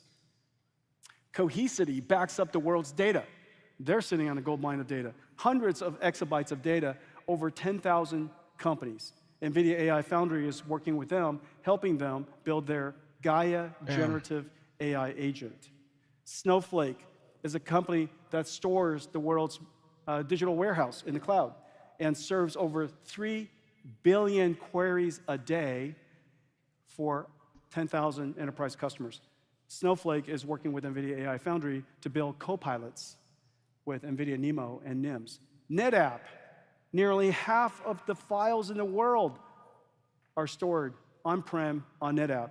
Nvidia AI Foundry is helping them build chatbots and co-pilots like those vector databases and retrievers with Nvidia NeMo and NIMs. And we have a great partnership with Dell. Everybody who is building these chatbots and generative AI, when you're ready to run it, you're going to need an AI factory. And nobody is better at building end-to-end systems of very large scale for the enterprise than Dell. And so anybody, any company, every company will need to build AI factories. And it turns out that Michael is here. He's happy to take your order. Ladies and gentlemen, Michael That's Dell. a great shout out for Dell. Okay, let's talk about the next wave of robotics. Shout out for the next Dell. wave of AI, robotics, physical AI. So far, all of the AI that we've talked about is one computer. Data comes into one computer, lots of the world's, if you will, experience in digital text form. The AI imitates us by reading a lot of the language to predict the next words. It's imitating you by studying all of the patterns and all the other previous examples. Of course, it has to understand context and so on and so forth, but once it understands the context, it's essentially imitating you. We take all of the data, we put it into a system like DGX, we compress it into a large language model, trillions and trillions of parameters become billions and billions, trillions of tokens becomes billions of parameters, these billions of parameters becomes your AI. Well, in order for us to go to the next wave of AI, where the AI understands the physical world, we're going to need 3 computers. The first computer is still the same computer. It's that AI computer that now it's going to be watching video, and maybe it's doing synthetic data generation, and maybe there's a lot of human examples. Just as we have human examples in text form, we're going to have human examples in articulation form, and the AIs will watch us, understand what is happening, and try to adapt it for themselves into the context. And because it can generalize with these foundation models, maybe these robots can also perform in the physical world fairly generally. So I just described, in very simple terms, essentially what just happened in large language models, except the ChatGPT moment for robotics may be right around the corner. And so we've been building the end-to-end systems for robotics for some time. I'm super, super proud of the work. We have the AI system, DGX. We have the lower system, which is called AGX, for autonomous systems, the world's first robotics processor. When we first built this thing, people are, what are you guys building? It's a SoC, it's one chip, it's designed to be very low power, but it's designed for high-speed sensor processing and AI. And so if you want to run transformers in a car, or you want to run transformers in a anything that moves, we have the perfect computer for you. It's called the Jetson. And so the DGX on top for training the AI, the Jetson is the autonomous processor, and in the middle, we need another computer. Whereas large language models have the benefit of you providing your examples and then doing reinforcement learning human feedback. What is the reinforcement learning human feedback of a robot? Well, it's reinforcement learning physical feedback. That's how you align the robot. That's how the robot knows that as it's learning these articulation capabilities and manipulation capabilities, it's going to adapt properly into the laws of physics. And so we need a simulation engine that represents the world digitally for the robot, so that the robot has a gym to go learn how to be a robot. We call that virtual world Omniverse. And the computer that runs Omniverse is called OVX. And OVX, the computer itself, is hosted in the Azure cloud. Okay? And so basically, we built these 3 things, these 3 systems. On top of it, we have algorithms for every single one. Now, I'm going to show you one super example of how AI and Omniverse are going to work together. The example I'm going to show you is kind of insane, but it's going to be very, very close to tomorrow. It's a robotics building. This robotics building is called a warehouse. Inside the robotics building are going to be some autonomous systems. Some of the autonomous systems are going to be called humans, and some of the autonomous systems are going to be called forklifts. And these autonomous systems are going to interact with each other, of course, autonomously, and it's going to be overlooked upon by this warehouse to keep everybody out of harm's way. The warehouse is essentially an air traffic controller. And whenever it sees something happening, it will redirect traffic and give new waypoints, just new waypoints to the robots and the people, and they'll know exactly what to do. This warehouse, this building, you can also talk to. Of course you could talk to it. Hey, SAP Center, how are you feeling today? For example. And so you could ask the warehouse the same questions.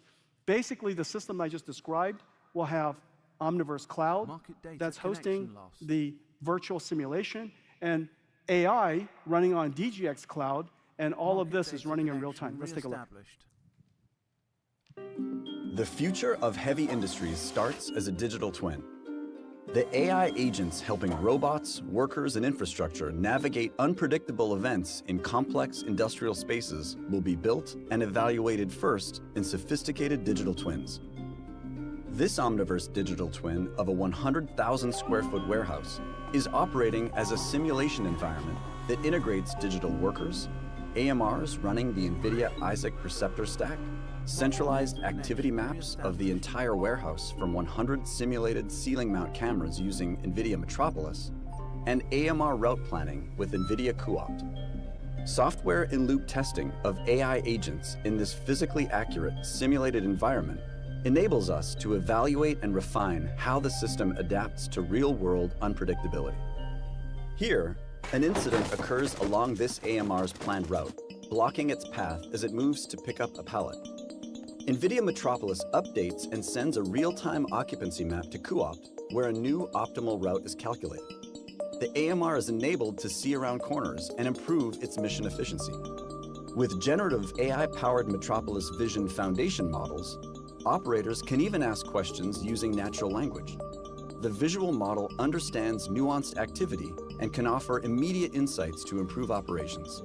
All of the sensor data is created in simulation and passed to the real-time AI, running as Nvidia Inference microservices, or NIMs.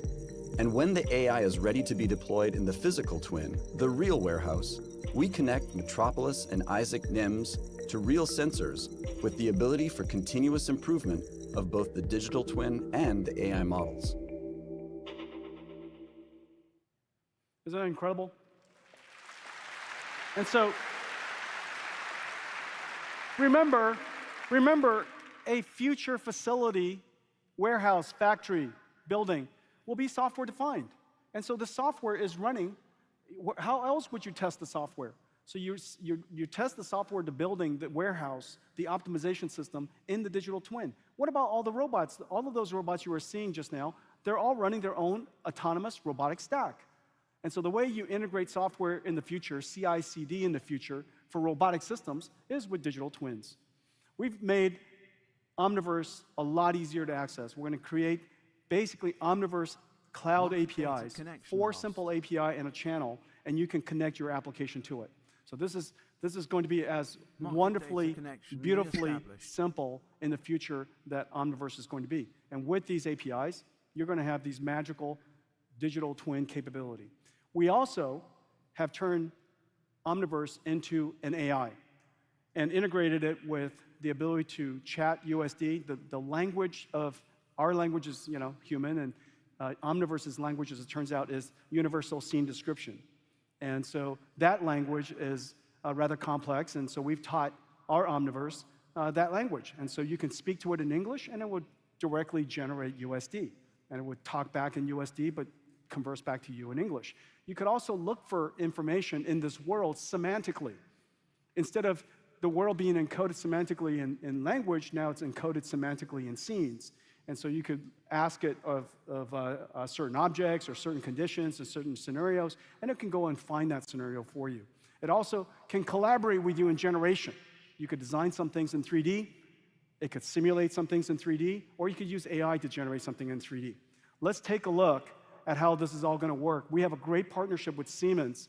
Siemens is the world's largest industrial engineering and operations platform. You've seen now so many different companies in the industrial space. Heavy industries is one of the greatest final frontiers of IT. And we finally now have the necessary technology to go and make a real impact. Siemens is building the industrial metaverse. And today we're announcing that Siemens is connecting their crown jewel accelerator to Nvidia Omniverse. Let's take a look. Siemens technologies transform the everyday for everyone. Teamcenter X, our leading product lifecycle management software from the Siemens Accelerator platform, is used every day by our customers to develop and deliver products at scale. Now we are bringing the real and the digital worlds even closer by integrating Nvidia AI and Omniverse technologies into Teamcenter X. Omniverse APIs enable data interoperability and physics-based rendering to industrial-scale design and manufacturing projects. Our customers, HD Hyundai, market leader in sustainable ship manufacturing, builds ammonia and hydrogen-powered ships, often comprising over 7 million discrete parts. With Omniverse APIs, Teamcenter X lets companies like HD Hyundai unify and visualize these massive engineering data sets interactively and integrate generative AI to generate 3D objects or HDRI backgrounds to see their projects in context. The result? An ultra-intuitive, photoreal, physics-based digital twin that eliminates waste and errors, delivering huge savings in cost and time. And we are building this for collaboration, whether across more Siemens accelerator tools like Siemens NX or Star CCM+, or across teams working on their favorite devices in the same scene together. And this is just the beginning. Working with Nvidia, we will bring accelerated computing, generative AI, and Omniverse integration across the Siemens accelerator portfolio.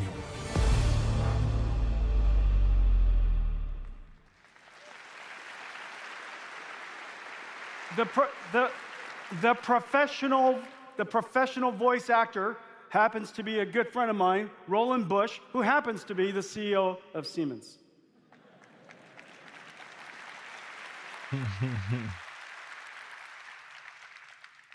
Once you get Omniverse connected into your workflow, your ecosystem, from the beginning of your design to engineering to manufacturing planning, all the way to digital twin operations, once you connect everything together, it's insane how much productivity you can get. And it's just really, really wonderful. All of a sudden, everybody's operating on the same ground truth. You don't have to exchange data and convert data, make mistakes. Everybody is working on the same ground truth. From the design department to the art department, the architecture department, all the way to the engineering and even the marketing department. Let's take a look at how Nissan has integrated Omniverse into their workflow. And it's all because it's connected by all these wonderful tools and these developers that we're working with. Take a look.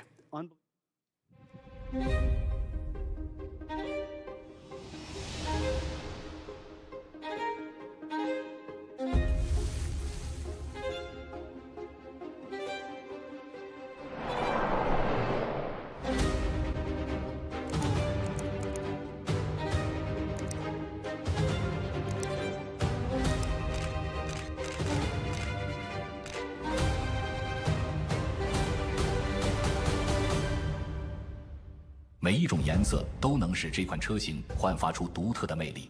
我喜欢有质感些的灰色。非常好的选择。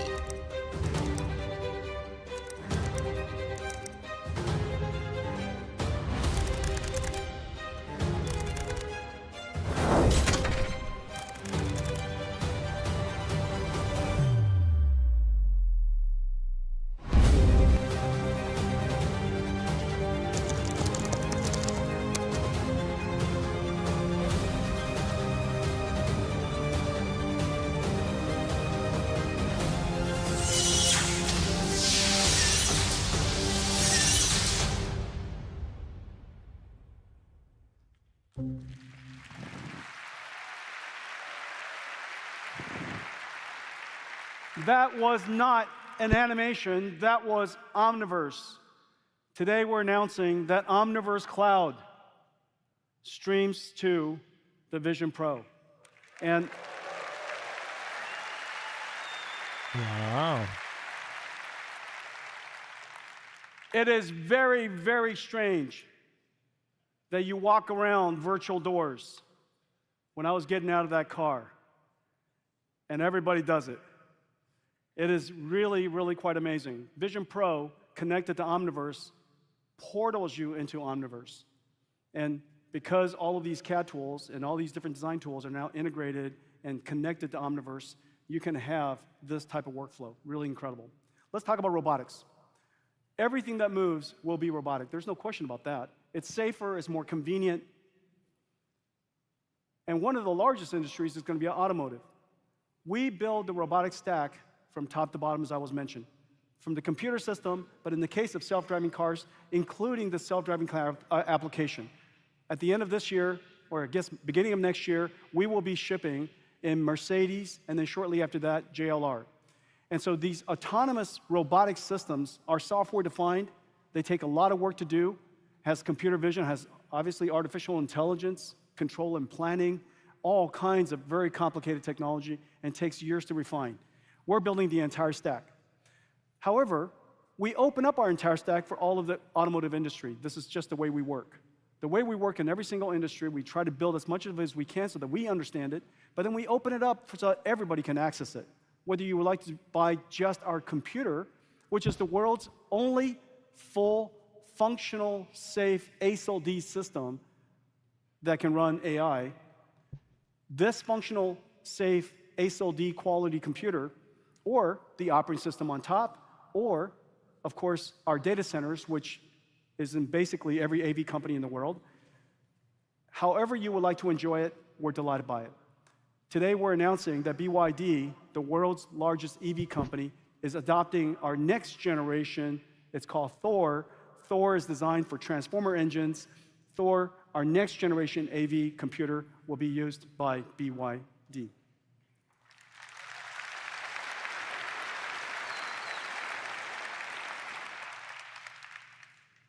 You probably don't know this fact, that we have over 1 million robotics developers. We created Jetson, this robotics computer. We're so proud of it. The amount of software that goes on top of it is insane. But the reason why we can do it at all is because it's 100% CUDA compatible. Everything that we do in our company is in service of our developers. And by us being able to maintain this rich ecosystem and make it compatible with everything that you access from us, we can bring all of that incredible capability to this little tiny computer we call Jetson, a robotics computer. We also today are announcing this incredibly advanced new SDK. We call it Isaac Perceptor. Isaac Perceptor, most of the robots today are pre-programmed. They're either following rails on the ground, digital rails, or they'd be following APRO tags. But in the future, they're going to have perception. And the reason why you want that is so that you could easily program it. You say, would you like to go from point A to point B, and it will figure out a way to navigate its way there. So by only programming waypoints, the entire route could be adaptive. The entire environment could be reprogrammed, just as I showed you at the very beginning with the warehouse. You can't do that with pre-programmed AGVs. If those boxes fall down, they just all gum up and they just wait there for somebody to come clear it. And so now, with the Isaac Perceptor, we have incredible state-of-the-art vision odometry, 3D reconstruction, and in addition to 3D reconstruction, depth perception. The reason for that is so that you can have two modalities to keep an eye on what's happening in the world. Isaac Perceptor. The most used robot today is a manipulator, manufacturing arms, and they are also pre-programmed. The computer vision algorithms, the AI algorithms, the control and path planning algorithms that are geometry aware, incredibly computationally intensive. We have made these CUDA accelerated. So we have the world's first CUDA accelerated motion planner that is geometry aware. You put something in front of it, it comes up with a new plan and articulates around it. It has excellent perception for pose estimation of a 3D object. Not its pose in 2D, but its pose in 3D. So it has to imagine what's around and how best to grab it. So the foundation pose, the grip foundation, and the articulation algorithms are now available. We call it Isaac Manipulator. And they also just run on Nvidia's computers. We are starting to do some really great work in the next generation of robotics. The next generation of robotics will likely be a humanoid robotics. We now have the necessary technology, and as I was describing earlier, the necessary technology to imagine generalized human robotics. In a way, human robotics is likely easier, and the reason for that is because we have a lot more imitation training data that we can provide the robots, because we are constructed in a very similar way. It is very likely that the humanoid robotics will be much more useful in our world because we created the world to be something that we can interoperate in and work well in. And the way that we set up our workstations and manufacturing and logistics, they were designed for humans. They were designed for people. And so these humanoid robotics will likely be much more productive to deploy. While we're creating, just like we're doing with the others, the entire stack. Starting from the top, a foundation model that learns from watching video, human examples. It could be in video form, it could be in virtual reality form. We then created a gym for it called Isaac Reinforcement Learning Gym, which allows the humanoid robot to learn how to adapt to the physical world. And then an incredible computer, the same computer that's going to go into a robotic car, this computer will run inside a humanoid robot called Thor. It's designed for transformer engines. We've combined several of these into one video. This is something that you're going to really love. Take a look. It's not enough for humans to imagine.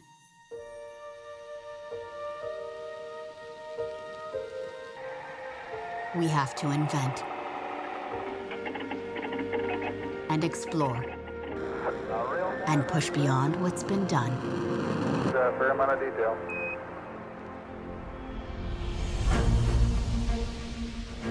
We create smarter and faster.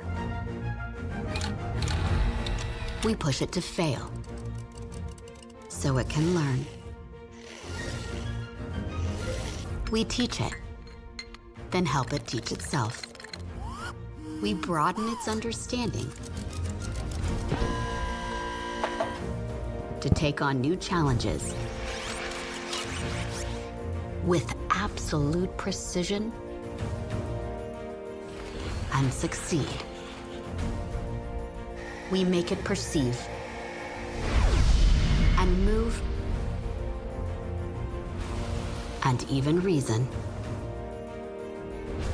so it can share our world with us.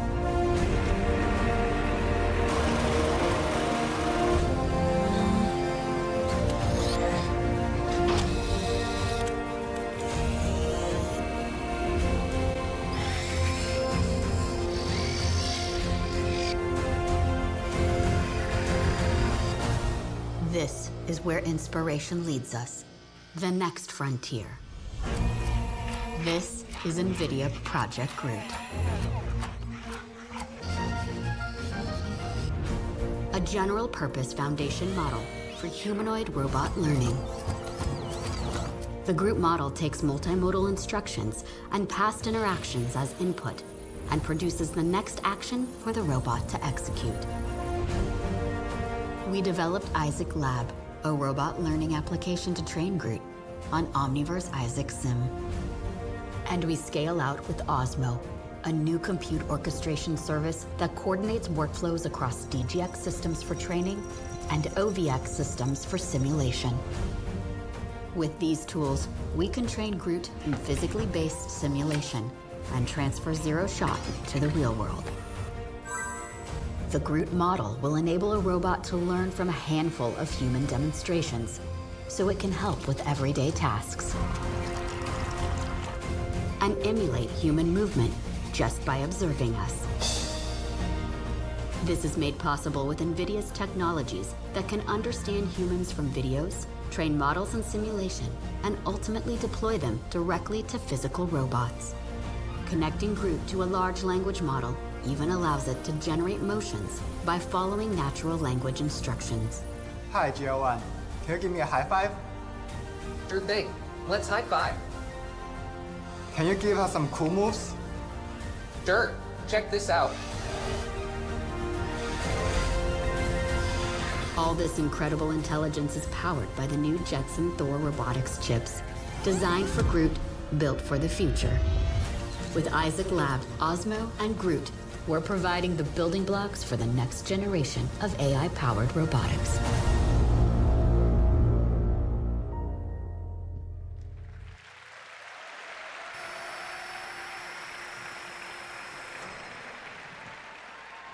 The real?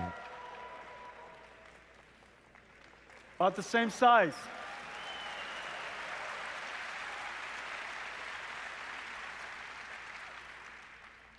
The soul of Nvidia, the intersection of computer graphics, physics, artificial intelligence. It all came to bear at this moment. The name of that project, General Robotics 003. I know, super good. Super good. Well, I think we have some special guests. Do we?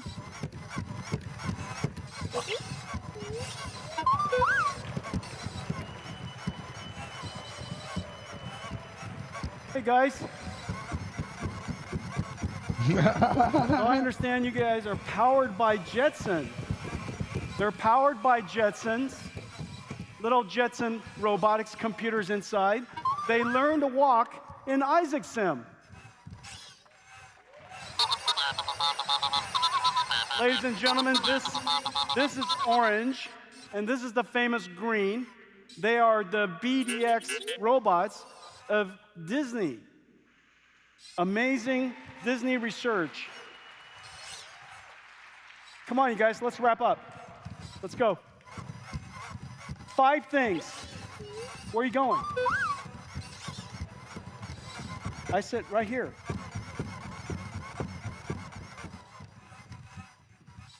Don't be afraid. Come here, Green. Hurry up. What are you saying? No, it's not time to eat. It's not time to eat. I'll give you a snack in a moment. Let me finish up real quick. Come on, Green, hurry up. Stop wasting time. 5 things. 5 things. First, a new industrial revolution. Every data center should be accelerated.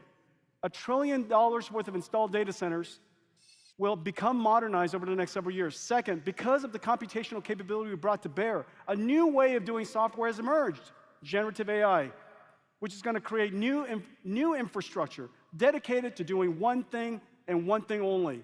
Not for multi-user data centers, but AI generators. These AI generation will create incredibly valuable software. A new industrial revolution. Second, the computer of this revolution, the computer of this generation, generative AI, trillion parameters, Blackwell, insane amounts of computing. Third, I'm trying to concentrate. Good job.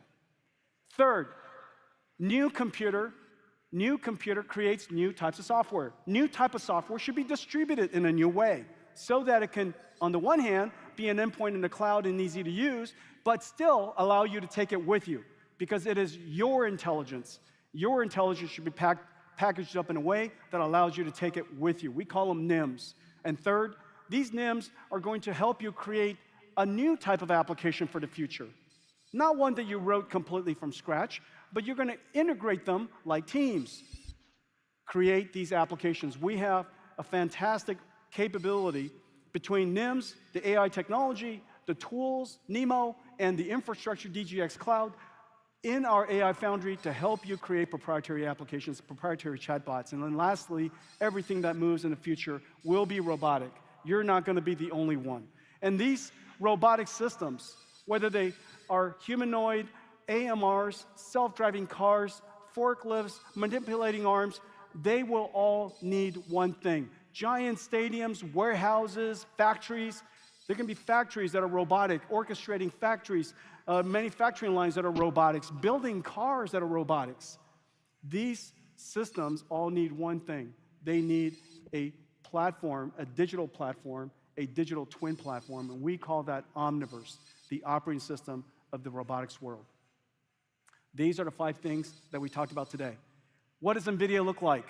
What does Nvidia look like? When we talk about GPUs, there's a very different image that I have when people ask me about GPUs. First, I see a bunch of software stacks and things like that. And second, I see this. This is what we announced to you today. This is Blackwell. This is the platform.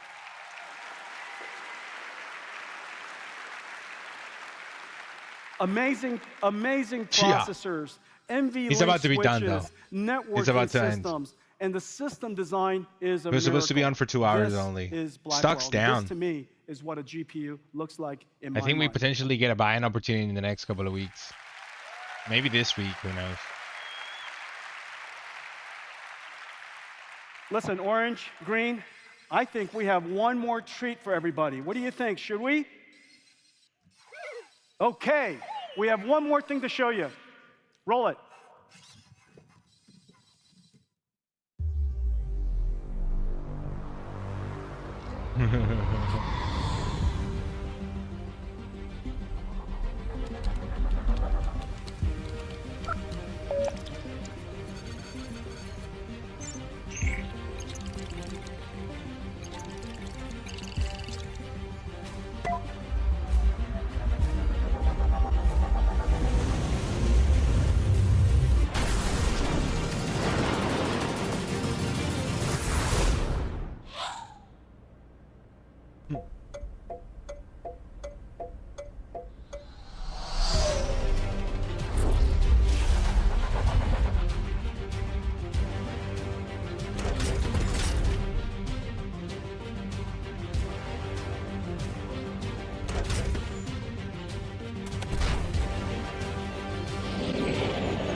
Very good. Very good. Thank you. Have a great GTC. Thank you all for coming. Thank you.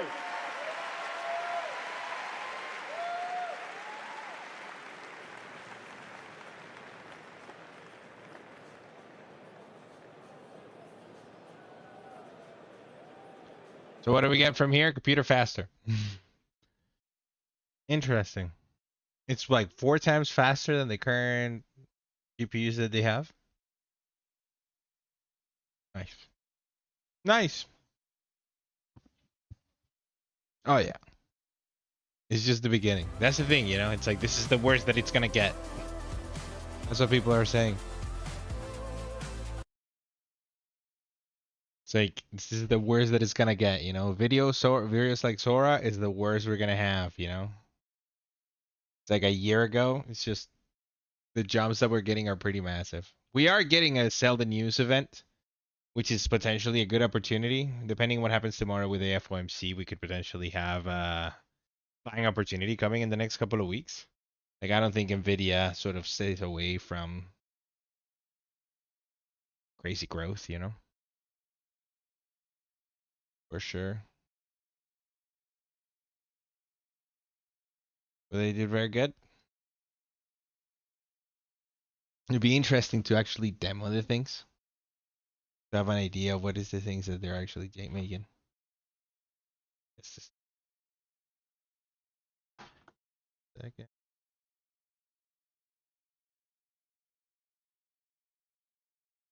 Thirteen, 14 years ago at this point.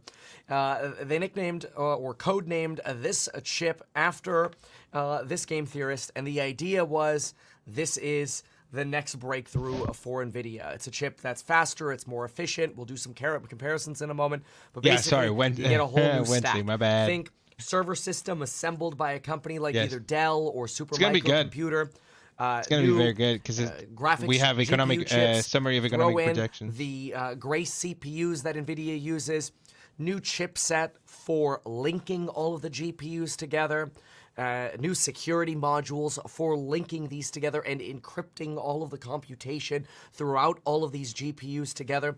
It's essentially going from the iPhone moment of the H100 to the iPhone 2. Which, if I remember correctly, was the 3G. But anyway, so it's sort of like your next year's iteration. I want to, before I actually get into some detailed summary, just hit numbers here for a moment. I have a feeling we're going to get like major, you know, what's it called? Like major volatility from here until now. And if they get a little bit more hawkish, they're definitely going to. I think we're going to go from 3 cuts to 2 cuts. How does this actually change what we saw today? The trajectory for revenues at Nvidia? Well, it doesn't. This is just the next phase. The question is, how long can Nvidia continue to sell these chips and grow? That's the biggest question. And that's not an answer you can really get from this presentation in a number format, but you could see how vast Nvidia is expanding its user applications to try to make sure that they don't stop growing anytime soon. So you're gonna see that as I go through the summary. First, in the first 5 minutes, we had self-driving cars mentioned 2 times. They're doing good. All right. This was fun. I'm going to be streaming on Wednesday for the FOMC if you guys are interested. Thanks so much for watching. Don't forget to hit that like and subscribe if you like it. If you enjoy the content, even though I didn't say much, because, you know, it wasn't my job to say much this time around. But thank you very much, guys. And have a good day. Peace, peace.